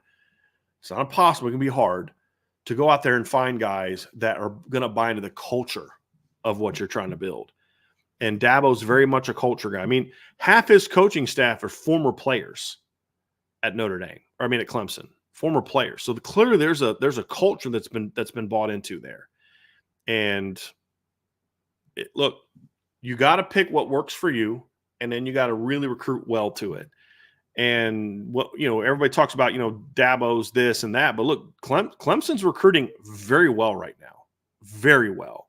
They had a couple what I thought were down years, but they've really recruited well. I think their class they just had was very underrated. I think it's a very good class. I think it's a top 10 class to me. I thought that class was very talented. His 23 class was a very good class as well. It's already made an impact in college. So I'm very high on what the recruiting that Dabo has done the last couple of years. I mean, he's really recruiting at a high level, and his 2025 class is already off to a great start. It's a top 5 class. He's got very good players in it. So I think he's doing fine. And again, it's about building a roster. But here's the thing about Clemson. They're not losing a lot of guys either. Like, it'd be one thing if they were losing 10, 15 guys to the portal every year that they didn't want to lose. They lost one DB to the portal that they didn't want to lose. And I don't know that they necessarily wanted to lose Bo Collins. But I've heard different things on that. But for the most part, everybody else came back that they could come back. And you had even a couple guys turn down the NFL that people thought were going to turn down the NFL that came back. And so the culture works for him. Now, can he win? I don't think the portal is why Clemson hasn't won as of late. I think the system, the offense is that part hasn't adapted enough, and they haven't had the quarterback play. That's what they haven't had. And do those things better, and you'll win more games. There's no doubt. Real quick follow up. Somebody asked about Texas Chris Rocco's. No, it wouldn't be at Rocco's. It would be impossible for me to rent out Rocco's the night before a game. I was actually thinking more of Polito's is really where I was thinking about doing it. And that's somewhat close to campus as well. So that's where I was contemplating doing it, would be there. It'd be fun to do it at Rocco's, but there's no way. Friday night before a game, that place is crazy. I wouldn't be able to get in there. D-Troll Hunter. Brian, is Max Bull helping with D-line recruiting now? His visit to Seattle makes me think he might be. Next year is very D-line heavy in talent in this area, not a lot of linebacker talent. I mean, look, I don't know that he is. I can't tell you that he is. I hope that he is. This could also just be what I think is a good strategy of get as many coaches as you can out to see different kids that you like. And hope that he is. They need the help, right? And I'm a fan of tandem recruiting. I don't think you should ever just have one guy go after people. That's just I've always been adamant about that. So if he's helping with it, great. It's a good thing. And even if Al Walsh is out there killing it in recruiting, I'd still want to see help. I'd still want to see, having other coaches help when they can. I'm all about that. I had a question here from, let's go down here and get a few people we haven't had yet. Tommy Guns, do you think EA had the foresight to just jump into the 12-team playoff? Would that be your preference? I mean, yeah, it would be my preference because that's where we're at now. And certainly would be my preference. But what I think would be cool is if EA Sports allowed you to kind of create your own postseason. And you could go to the old bowl system. You could go to the BCS system. You can go to the 4-team playoff or the 12-team playoff. Or you can create your own. When you create a dynasty, what type of postseason you have. And then I would do what my preference is, which is go back to the old bowl tie-ins and then do a 4-team playoff after that. That would be my preference. But they didn't ask me, unfortunately. But that would be my preference for what I would want to do. But if I can only pick, do you want to do this, the 4-team, the BCS of those potential options they might give? I would pick the 12-team playoff because that's where college football is right now.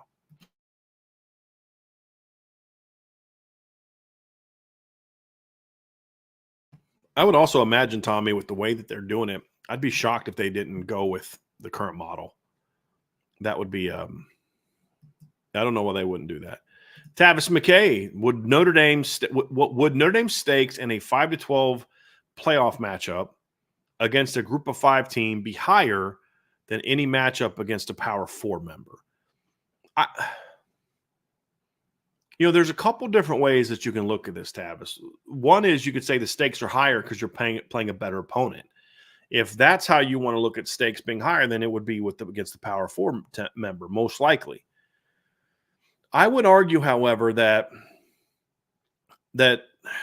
so the way that, because there's two ways that Notre Dame could obviously play a Power 4 team. One is the Group of 5 champ, or the Group of 5 champ is either a top 4 seed or they're 11, 10, 9, 8, 7, or 6. So that certainly would make them a better team. But like if you're getting a team that if the Group of 5 champ is a 12 seed, that means they were most likely not in the top 12. They were most likely out, and they're just getting the 11 seed, 12 seed, because that's the last seed that they can get. In that case, to me, I actually think there'd be a lot more pressure on Notre Dame than if they were hosting Texas, Ole Miss, Oregon, Michigan, Penn State, a team like that as a 12 seed. Because you're going to be up for that game, and it's going to be a good game. Hey, this team lost this, and they were close to that, or this, and that there's a lot at stake, but it's a more respectable win. Where let's say that Notre Dame is going to play Memphis as a 12 seed, even if they are a really good football team, it's still Memphis. It's still a Group of 5 team. There's more pressure on you to play well in that game than there might be well, because you're in sort of a lose-lose. If you win, you're supposed to win, so you don't get a lot of credit for it. And if you lose, you get destroyed because you lost to a Group of 5 team. That would be really bad. So to me, the stakes are higher, meaning you have a little bit more to lose if against a Group of 5 team. Good question. Very good question. Christopher Crosby with a question here. Good one, Christopher. I appreciate this. If you could only choose between these two teams, who would win the ACC, NC State or Miami? I'm going to go Miami. And the reason I'm going to go Miami is because I'll say this. I don't have faith that either head coach is good enough to win an ACC championship. I don't think Dave Doran's good enough to win an ACC title, and I don't believe Mario Cristobal is good enough to win an ACC title because of their coaching. So between those two teams that I don't think have the coaching to win a title, who would I pick to win one? It's Miami, because Miami has a way better roster. So I know a lot of people talk about like all the portal guys they landed, and they landed a lot of portal guys. Your brand new backfield with Damian Martinez running back. You're going to have Cam Ward at quarterback. They went out and landed. I'm going to pull up their portal class here real quick, so just bear with me here real fast so we can go over some of these guys that they brought in the portal this offseason. They got Sam Brown, a wide receiver from Houston, who's a good football player. They got Deani Hill, who's a solid cornerback from Marshall. They got Damian Martinez, who I mentioned before. They got Michelle Powell, who's a safety from Washington's a quality player. You got Cam Ward, excuse me. You got Isaiah Taylor from Arizona, who's a DB. You got a guy that Marley Cook, who's a big interior defensive tackle.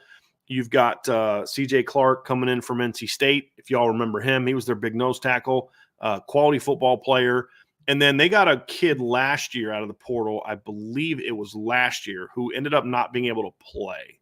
Let me just pull this one up. He ended up being suspended. Where is that guy? Yeah, Jamil Burrows from Alabama. He's now going to be eligible as well this season. So he's another portal pickup that they had. And they had a huge portal class last year, and a lot of those guys are back. But they also have a foundation of some quality high school players that play a lot last year too. They had, I think, at times three freshman offensive linemen playing last year. Those guys got a ton of experience. So I think Miami has a chance to have a very talented football team. I don't trust Mario Cristobal to put it all together, and maybe he does, but it won't be because of a lack of talent. So between those two, I mean, am I betting on Cam Ward and Damian Martinez over Grayson McCall at NC State, who's the transfer quarterback at NC State? Yeah, with all due respect to some of the good football players NC State has, I'm betting on Miami in that case because Miami has better players. Two coaches that I don't have a lot of faith in. I'm going with the team that's better players, and Miami has better players. Wade Garrett with a question. Wade asks, what's the number one trait you look for in a high school quarterback when you watch film? And let's say you know, okay, this kid has it. Well, the thing, Wade, is hard to put a trait to that because the it thing is a trait. And it's not like there's no physical trait that I can tell. There's no size trait that I can tell you that says the kid has it. There's no arm talent or arm strength trait that I can say this kid has it, because I've seen kids that have beautiful arm talent that don't have it. It's not athleticism. It's none of those things. It's something different. It's something that you can't really point to a trait. It is by itself a trait. And if I were to say, when I watch a film of a kid, what are the things that I see? It really just comes down to just the kid's command and feel. And I was talking with somebody last night, and we're talking about CJ Carr, and he brings it up, and the guy's talking. He's like, man, that kid is just special. I'm like, all right, well, tell me what you think. And he starts talking about a practice he was at, and just some of the things that CJ was doing. He's like, it's just different with him. And he couldn't really explain why. And I pointed to some of the reasons why. I mean, you're talking about a true freshman that's making feel plays. Like the think of the throw. And you may have watched it and not thought it was that big of a deal. I do. They ran an out cut to the outside receivers, KK Smith. And there was a flat defender just buzzed right underneath KK. If CJ throws that ball on a line, it's getting picked and taken back. You say, okay, we didn't throw that. But what I'm saying is 99 out of 100 quarterbacks are going to see that flat defender right underneath an out cut, and they're just going to go to their next read. And I'd have no problem with them going to their next read. I'd say that's the coverage. The flat defender, the linebacker, is buzzing the flats. He's right up underneath that out cut. But CJ sees that, and instead of going to his next read, he lofts the ball, gets rid of it right now, lofts the ball with some zip, but gets it up high and drops right into KK's hands on an out cut over the flat defender. There's nothing a flat defender could do. And I'm like, that is just different. Like, I would have never thought of that as a quarterback. I said, oh, guys got the flat, and let's go here. But CJ saw it, and CJ went right over it. You just don't see that a whole lot. I'm watching a true freshman reading front side and then coming back to backside digs. It's just, and then you watch the command and you watch how other players respond to his presence. And that's what tells you, like, okay, there's a little something different here. And when I talk about CJ, it's not, he doesn't have the best arm I've ever seen. I don't know that he has the best arm on the current roster. He's a good athlete, but he's not the best athlete on the roster at quarterback. He's got good size, doesn't have great size. He's got elite arm talent, but is it, generational? No, it's not. There's no physical trait that I can point to CJ Carr and say, that's why he's a five-star player. It's just the whole package. And there's just something different here and here with that kid that you just can't quantify by a trait. The trait is it. It is the trait. And that's what makes him unique. And I can't really describe the physical or technical thing that it is. It's just, you know it when you see it. And that's such a tired expression, but I honestly just can't think of a better way to say it.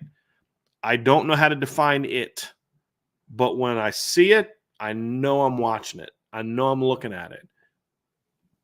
And, you just, like, you can watch Jamarcus Russell in high school and college, but like, look, this kid has elite size. I mean, in some ways, if you could make a quarterback in a lab, in a lot of ways, it's Jamarcus Russell. He's 6'6", 250, big arm, quality athlete, all these. just didn't. You knew he didn't have it. It was so obvious he didn't have it. The only people on the planet that apparently didn't know that he didn't have it were the Raiders. But you could just watch him and look and say, he doesn't have it. And then there's other guys you just watch and you're like, Peyton Manning. You're like, well, this guy. Like I remember the debate, the Manning versus Leaf debate, and I thought it was ridiculous we were having this debate because you could just watch Peyton Manning at Tennessee, and he was a mediocre athlete at best. Didn't have a cannon for an arm. Didn't even throw spirals half the time. But you watch him play and you're like, dude, that's just different. That dude's different. He's just different. And so it's like you watch me like, it's not overly shocked that he was that guy because you just knew he was going to be that guy. Drew Brees is another one. We could all watch Drew Brees at Purdue and be like, yeah, that guy's special. That guy's got something different. And it wasn't big. It didn't have a big arm. Didn't have the fastest release. There just was something different about that guy. And it's not a trait. It's not a trait that there's not a trait that defines it. It is the trait. And that's the best way I can explain it. I really don't know what else to do. I've thought for years about better way to describe it. And I just don't really have a better way to describe it. So Jason Saxton, will you secretly start a Navy dynasty because of how much you love the triple option? You trying to start some stuff today, Jason? No, I will not be secretly starting a team with Navy. No, I'll let Ryan do that. Ryan's the one that loves the triple option. I'll leave him. I'll leave that one with him. So we'll leave that with Ryan. He can do that one. Coach Koch asks, how many players do you see declaring for the NFL draft next year, and how do you think it'll go? And Coach, I didn't see your follow up to my question, so I'm just going to assume that when you say how do you think it'll go, I think you're more from the Notre Dame's draft next year. So obviously the guys that they're going to lose, regardless, they're going to lose Riley Leonard, they're going to lose Chris Mitchell, Bo Collins, Jaden Harrison, Tosh Baker, RJ Oben, Howard Cross, Riley Mills, Jordan Patelho, Jack Kaiser, and Xavier Watts are all the guys that they're going to lose. They can't come back. Then who do I think declares alongside of them? I don't see anyone else on offense declaring early unless like a Jaden Thomas or Deion Colsey doesn't come back for a fifth year, and instead of transferring, they go pro. Or instead of coming back or transferring, they go pro. I don't think that'll happen. I think Mitchell Evans probably declares, although I'm not as sold on that as other people, just because I don't know when he's going to be back. And if he is healthy for an entire season, it might be like, do you really want to risk not being healthy again? This is the healthiest you've ever been to end the season. So it just part of it depends on the production he has. But I'm just, for now, I'm going to say that he goes because he is a senior. He'd be turning down a fifth-year opportunity.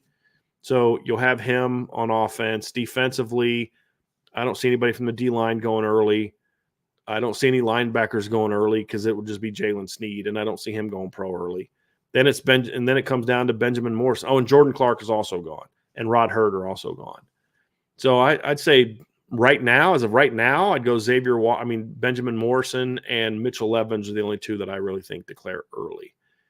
Mitchell, as far as where he gets drafted, is just going to depend on the medicals and how healthy he can be this year.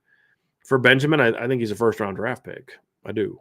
I think he'll be as long as he's healthy and has the kind of year, junior year jump, normal sophomore to junior jump. I think he's a first-round draft pick. I really do.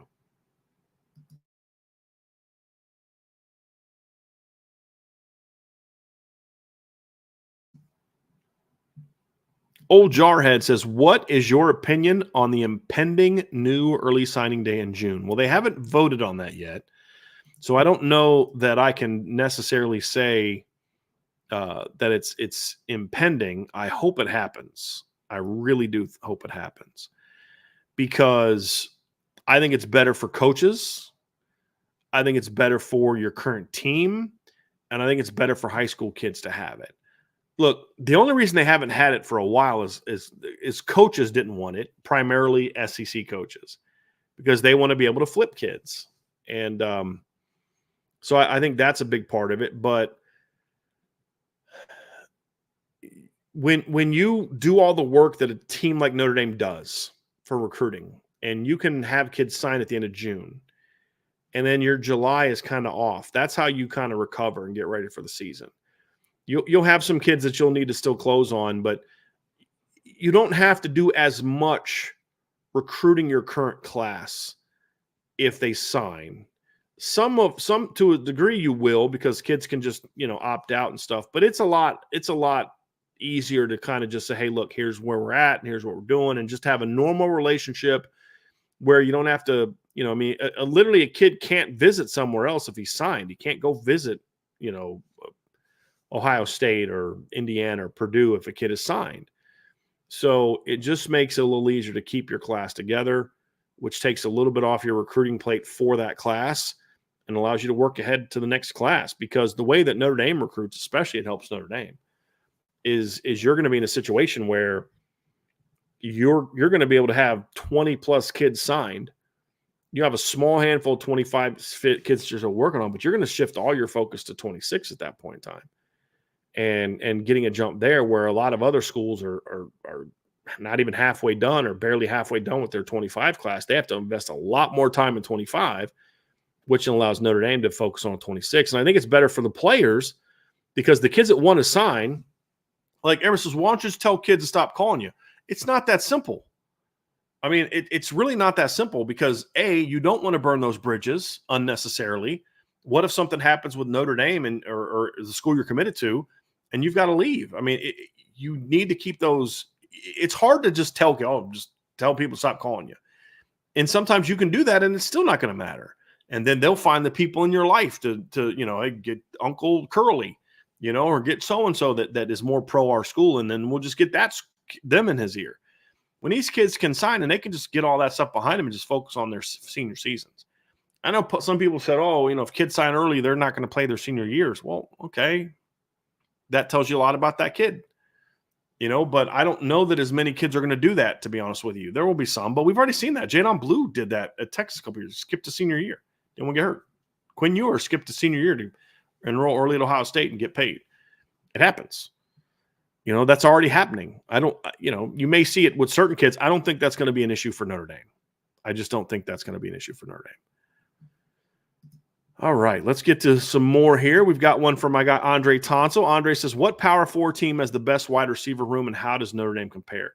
You know what, Andre? I haven't really sat down and thought about that, about who has the best rooms. Let me just give me a second to kind of think through this here real quick. I'm trying to think of who's coming back. I do very much like Ohio State. I'm just kind of off the top of my head, just different teams that I can think of. I do like Ohio State's receiver room. You've got Cardinal Tate coming back. You've got Emeka Egbuka coming back. You've got, obviously, you have Brandon Ennis coming back, plus you got Jeremiah Smith coming in as a true freshman. That's going to be a really good receiver room. No question about that. I'm just going through the conferences now. And, Texas could have a pretty decent receiver room. They need a couple transfers to really pan out.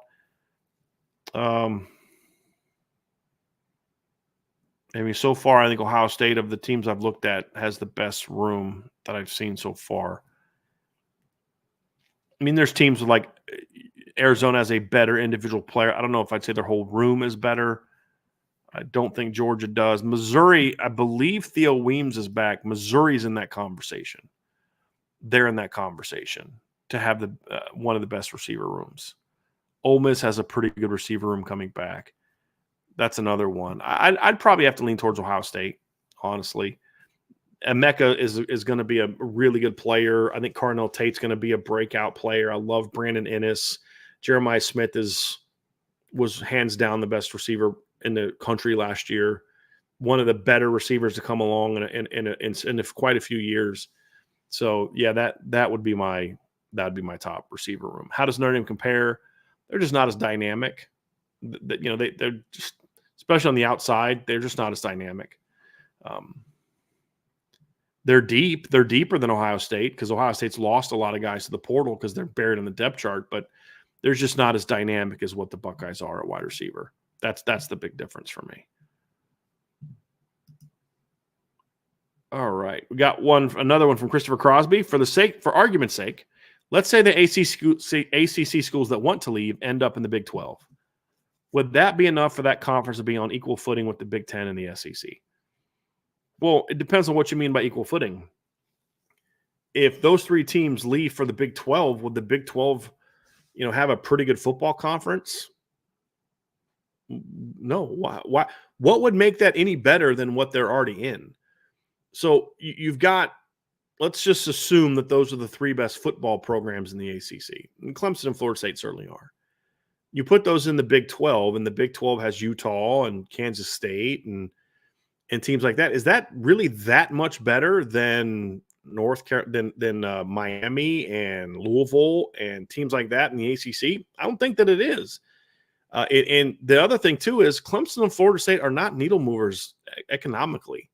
They're not going to come to the Big 12, and you added those markets. You added the Tallahassee market, and you added the South Carolina market that Clemson has, and all of a sudden you're this, gigantic needle mover when it comes to the economics of it. So no, I don't think it puts them on equal footing, because I still don't think they have the brand power that those two conferences have. Look, guys, here's the reality of it. You know why the ACC isn't as strong? It's not because they don't have as good of football programs or don't have the potential to have as good of football programs. It's just that that area is just not a big college football area. And it just isn't. Like when you talk about North Carolina and Virginia and schools like that, Pittsburgh's an NFL town, Boston's a pro town, Syracuse is a very mediocre market and not a football school. That's the problem. The ACC did some things to try to improve its basketball conference, and that's fine. But none of those things really did a whole lot to solidify the marketing aspect of it. And that's what it all comes down to. So, no, I don't – I think it makes them a slightly better football conference, the Big 12. I mean, relative to it – let me rephrase. It makes the Big 12 better. There's no question. Does it make it that much better than what the ACC is right now? I don't think it is. I don't think it does. So, right now, the ACC is certainly a better football conference than the Big 12. Certainly. And that move would make them certainly better than the ACC. I don't think it moves the needle. And I wouldn't be shocked if a lot of this get out of the conference stuff is meant to then get out of the current deal, and then the schools all agree to stay together, because here's the deal. It's not a given that the Big Ten and the SEC want Clemson and Florida State, which is, I think, where your question's coming from. They go to the Big 12, but the Big 12 gets less of a revenue share than the ACC in the new deal with the college football playoff. And the Big 12 deal is not that much better than the one that they're in. I think what some of this is, and I had somebody explain this to me one time, and we'll see if it turns out to be this way.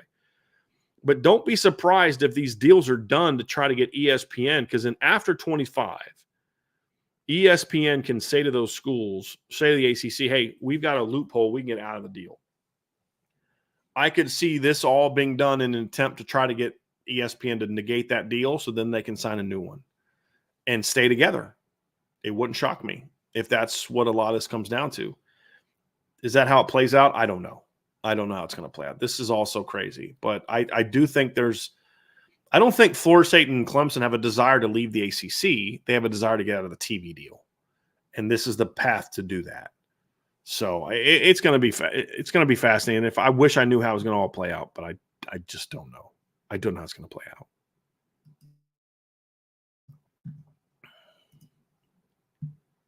Salty Virginia Peanuts had something similar to this as well. It says one of North Carolina's Board of Regents members recently spoke out against remaining in the ACC.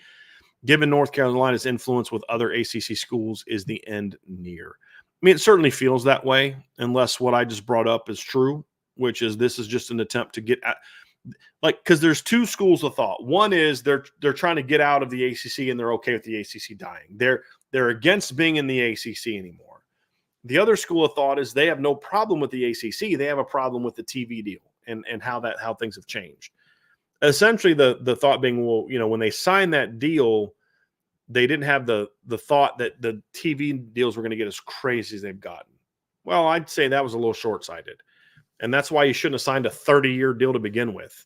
But because right now the current deal, I think, goes to like 2036, or it's like a 20-something year deal. It probably wasn't smart to do that. But and now they won out of it. So a lot of this is just silliness, in my opinion. But Here's the interesting thing, Salty, is I don't know that North Carolina can go anywhere without NC State based on my understanding of the rules of the North Carolina schools system. So, like, for example, UCLA has to pay, I think it's like $10 million for like 3 or 4 years to Cal for getting out of the Pac-12 because that had a detrimental impact on Cal's revenue. So Cal's getting less of a share of the ACC.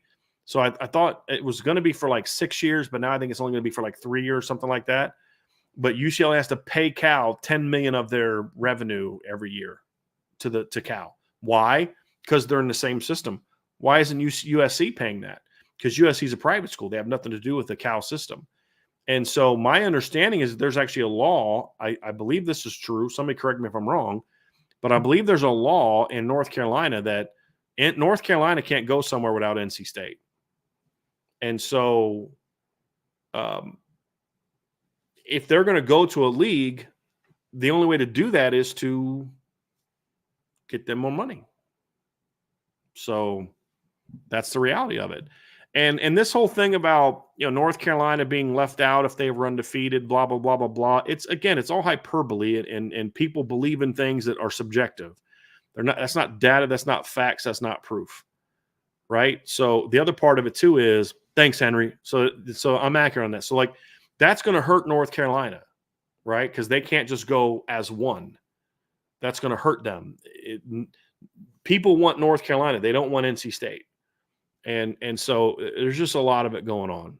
There's a lot going on. And some of this board of trustees stuff is just board of trustee members trying to get their names out there. They don't have the power they think they did. There was some ruling yesterday I got to read through. They basically blocked them from looking at certain things. So Bubba Cunningham certainly has some things working in their favor, but we'll have to see how it all goes. But this whole thing is just kind of crazy to me, just how this is all going. It's going to be strange. It's going to be very strange. It's very strange.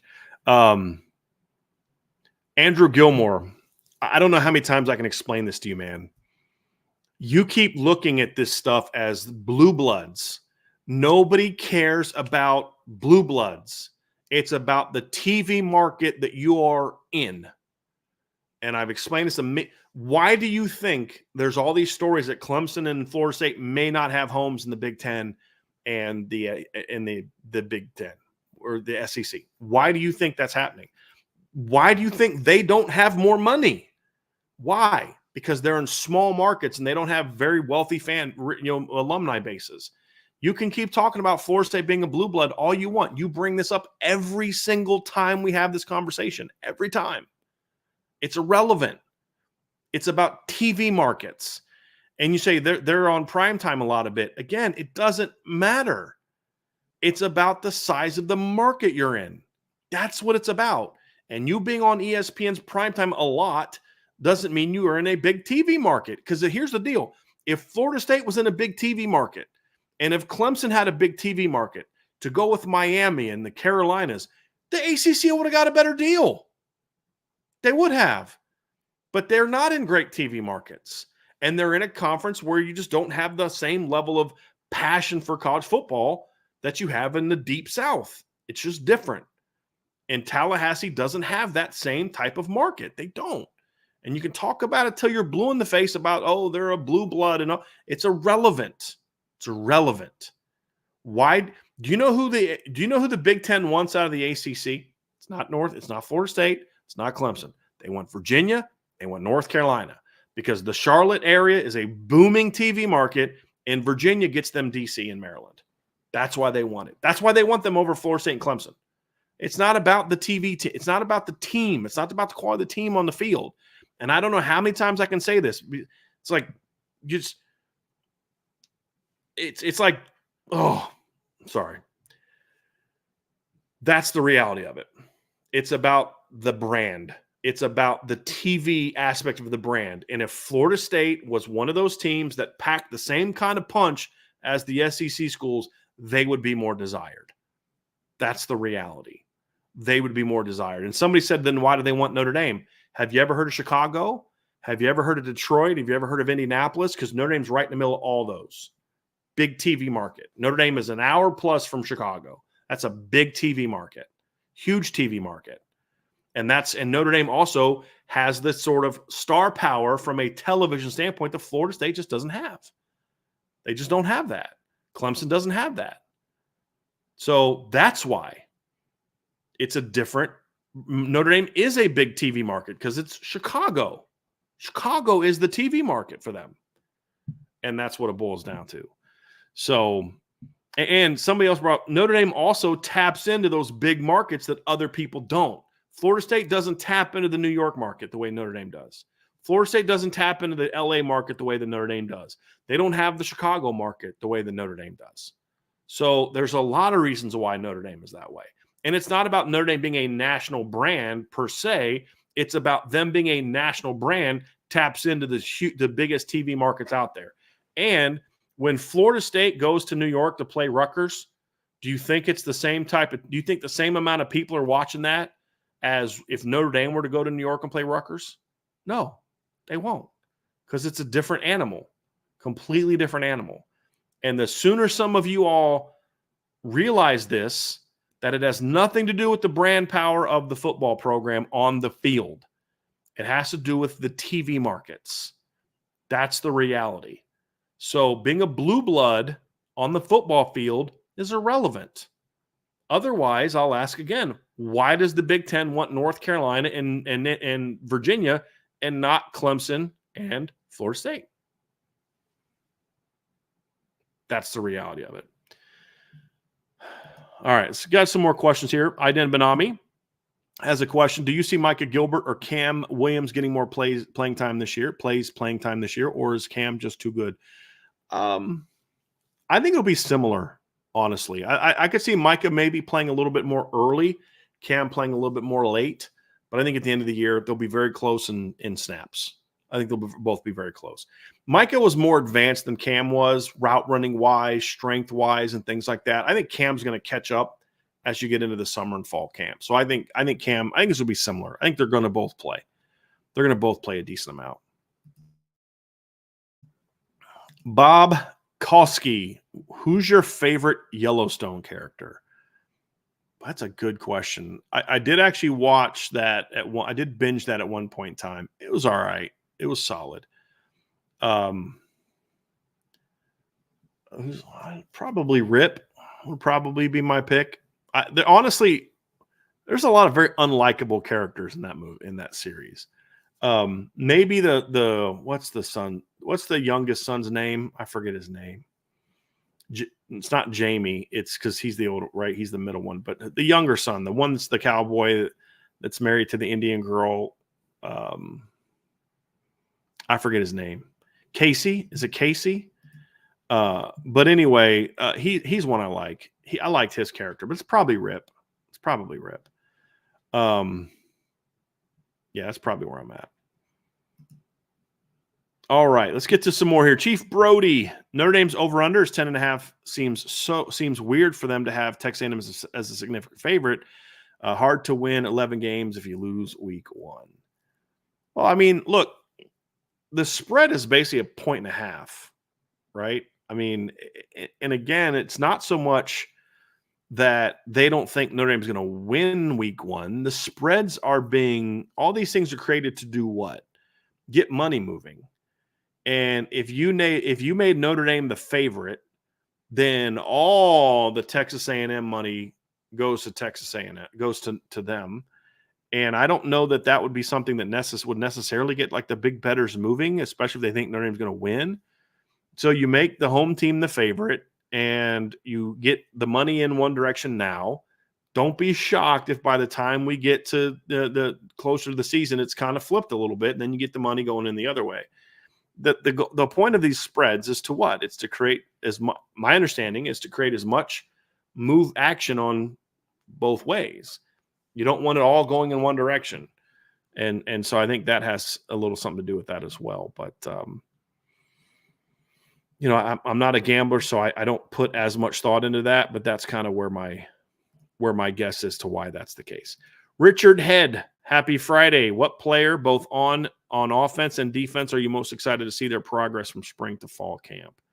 That's a good one. On offense, the guy who I'm looking forward to seeing the progress the most is probably Charles Jagasaw. I liked a lot of what I saw from Charles, but he's got to really clean some stuff up. I want to see him take another big jump in the fall. And then on defense, who am I most excited to see his progress? Probably Drake Bone and Jaden Alsbury. I'm going to tie there. I just want to see what those two young linebackers can do. That's what I'm probably most excited to see. The most important is probably a Don Schuler. That's probably the one that I would go to as the most important. But excited, the two sophomore linebackers. And then Kingston, you could throw Kingston in there as well. I think there's going to come a day at Notre Dame where your starting linebacking core is going to be Drake, Kingston, and Jaden Alsbury together. And I can't wait for that day. It's going to be a lot of fun. Tavis McKay says, if you could pick any Brian Kelly era team to replace this year's team, change the staff, what would it be and why? I don't know that I would, to be honest with you, because there's holes on every team. And I don't know that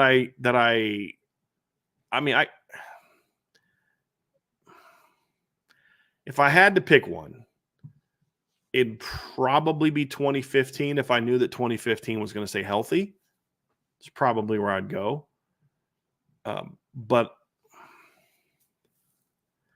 the problem is that 2015 team had really bad depth, especially on the defensive line. And you got to win 16 games now. And would that team have been able to get through a whole season intact defensively, 16 games? I don't know. The 2011 team was pretty good. With better coaching, might have been something special. But again, I don't love the quarterback room on that team. So, 17 team didn't necessarily have the quarterback or receiver, wasn't where you needed to be. You had good talent on defense, but not elite talent on defense. So I really like this team. I really do. I like this roster. I think they've got great skill potential. They've got an excellent front seven. They've got really good skill talent on the perimeter on offense and defense. You just have to have a couple of young guys really step up. But Tavis, I really like this team, man. I don't know what they're going to be, but I really like this football team. I really do. I think they've got a chance to do something. And again, with the premise being that I could change the staff, yeah. Well, I want to bring something else up too. Chief Brody says, I'm betting under 10.5. I think it's 10-2. Chief Brody, the fact that you think that Notre Dame's going to go 10-2 should make you want to bet the over. You are one of the most, and I mean this with all love, man. I do, because we've talked about this before. You are one of the most assume the worst type of people that we have in the chat. And I'm really not taking a shot at you. I say that in all love. So the fact that you think they're going to go 10-2 should have people really excited about what this team is going to be this year. Because if you think they're going to go 10-2, I think you thought last year's team was going to go like 7-5 or 8-4, something like that. And they were obviously better than a little better than that. So if you think they're 10-2, then that should have a lot of people wanting to put, the over. Because I'm just saying, man, I love you. And that's true about yourself. You know that. You're a prepare for the worst kind of person. There's no doubt about it. So if you think they're going to go 10-2, that's a good sign for the season. It's a very good sign for the season. So let's get to a couple more here. And I haven't been able to star a lot of these, as you guys know. Once the show starts, it's a bit of a challenge. But I'm going to go see if I can find a couple more here. But we got one from Tavis McKay. Tavis said, if you had to pick a new hobby between disc golf, chess, billiards, or ping pong, what would it be and why? Just for fun. It would probably be chess, because I'm getting to that age where I feel as though I need to be doing more things to keep my mind sharp as opposed to my body sharp. Obviously, I need to be doing things to get in better shape and be healthier, but I'm getting that age where I'll just leave it at that. I'm getting that age where I feel like I need to be doing more things that really make my mind lock in and focus. And I think chess would give me the best chance to do that. So I'm going to go chess. I never thought I'd be asked that question, but I'm going to go chess. Coach Koch, can and will Notre Dame remain tight end and O-line U? Why or why not? Of course they can. Of course they can. Why would they if they do? They can always recruit elite talent there, and they have the pedigree to sell, and you have a head coach who values those positions. What would happen to make him not be that way? Not good coaching hires. I mean, that's really what it comes down to. If you don't have an offensive line coach that can develop that position, then you're going to struggle. You're going to have recruiting woes. You're going to have development woes, and you're just not going to be that program anymore. I'm not saying that's happened. I'm just saying figuratively, theoretically, that's what would have to happen for them to fade in that case. But as long as you make the right hires, Notre Dame has all the built-in advantages geographically, tradition, all those type of things to continue to be tight end and O-line you. No question. Okay, let me see if I can find a couple more here. Somebody's, I'm surprised Notre Dame doesn't land the number one tight end in the country every year. Based on whose standard? This goes down to the whole rivals versus Notre Dame's evaluation. You think that they would want the number one tight end over James Flanagan, and I'm here to tell you they don't. They think James Flanagan is the best tight end. That's why they were willing to lose Nate Roberts in order to get James. If Notre Dame would have told James Flanagan, hey, man, we're not going to take you, Nate Roberts probably still is in the class, but they weren't willing to do that. So that should tell you a lot about what they think about him as a player. Let me see if I can find a couple more here real fast. Otherwise, we may wrap it up here. I said when I do solo shows, it can be challenging to bring up the shows or bring up the questions, which are in a different section than the chat. So I'm on a completely different page. And then to be able to read those, talk about those, and then also be able to watch as the chat's going to still mark the chat. So I do apologize if I miss some. I'm sure there's a lot of great questions here. But Roger Dodger says USC has an underrated wide receiver room, but people will get educated fast. I mean, that's fine. I mean, I know they got Branch coming back, and I'm not as high on Lemon as maybe some other people were. It's a good player, but I definitely don't think they should be in the conversation for best in the country right now. Maybe they prove to be so. I mean, Notre Dame could prove to be so if certain things pan out, but I don't think that they're in that conversation. Should be in that conversation right now. But just off time, and I'll study it out. We're gonna, just so you guys know, we're gonna do some of this stuff at the end of during the summer. We're gonna go through and I'm gonna study all the rosters and who's coming back, and we'll do like a top 10. We'll go through each position group and do a top 10 type stuff, and that's gonna be something that Vince and I will start doing in June. I may do a couple things earlier, but we're going to do some things in June for sure as we get closer to the season. Rank the top 10 in the country. Notre Dame's in it, we'll talk about them. But if they're not in it, we'll say, where would Notre Dame, where is Notre Dame? What do they need to do to get in there? Those type of things. So we'll have a lot of fun with that kind of stuff. So I think that's going to do it for today's show, everybody. I don't see any new super chats. I scrolled up there for a while. Andy Milton fan does have a new super chat. What went through your mind when LSU lost a 5-star? Honestly, you know what went through my mind? I'm going to be completely honest with you, Andy Milton fan.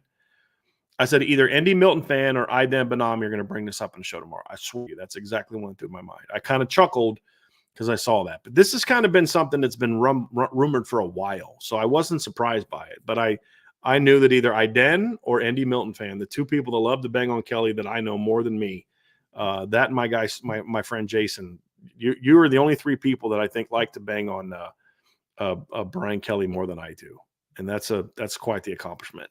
Quite the accomplishment. So that's honestly what went through my mind is I knew one of you two was going to bring it up in today's show, and you both did. So I was right. You both brought it up today. So anyway, Jack, thank you for the super chat. I really appreciate you very, very much. Really do appreciate that. So that's going to do it for today's show, everybody. Thanks for being with me today. Hopefully next week we'll be able to have I'll be able to have a tag team partner for the mailbag and for some of the shows. But today you guys got stuck with me. Hopefully it was good. Hopefully y'all enjoyed it. Lots of great conversation in the chat. We actually got through a ton of questions today, so I really appreciate all the questions that got brought up, and I know there's some that I missed. And Andy Milton fan with a super chat. Would IB staff members most likely to tick me off, make me laugh? I'm not going to answer that question. Make me laugh? That's Vince. I'll answer that one. Make me laugh? Who do you think is the most likely to tick me off? So I appreciate that, man. Have a great day, everybody. Hey, if you haven't done so, sign up for the message boards, the boards at irishbreakdown.com. Got a lot going on there. I'm going to have some film breakdowns coming up here over the next week. I'm actually working on the snag concept now. Got about 8 or 9 clips. I actually went and got some from the spring game I'm going to use to put on there. So you definitely want to check all that stuff out as well. So hit the like, hit the subscribe. Have an awesome rest of your weekend, everybody. And just know it'll be going better than mine because I'm going to be finishing up moving into my house this weekend after all the work that got done. So that's going to be my weekend. Have fun with that, right? But anyway, have an awesome weekend, folks. 5 o'clock tonight, rapid fire with the IB Nation Sports Talk team. And then I'll see you guys again here next week on the Irish Breakdown Podcast.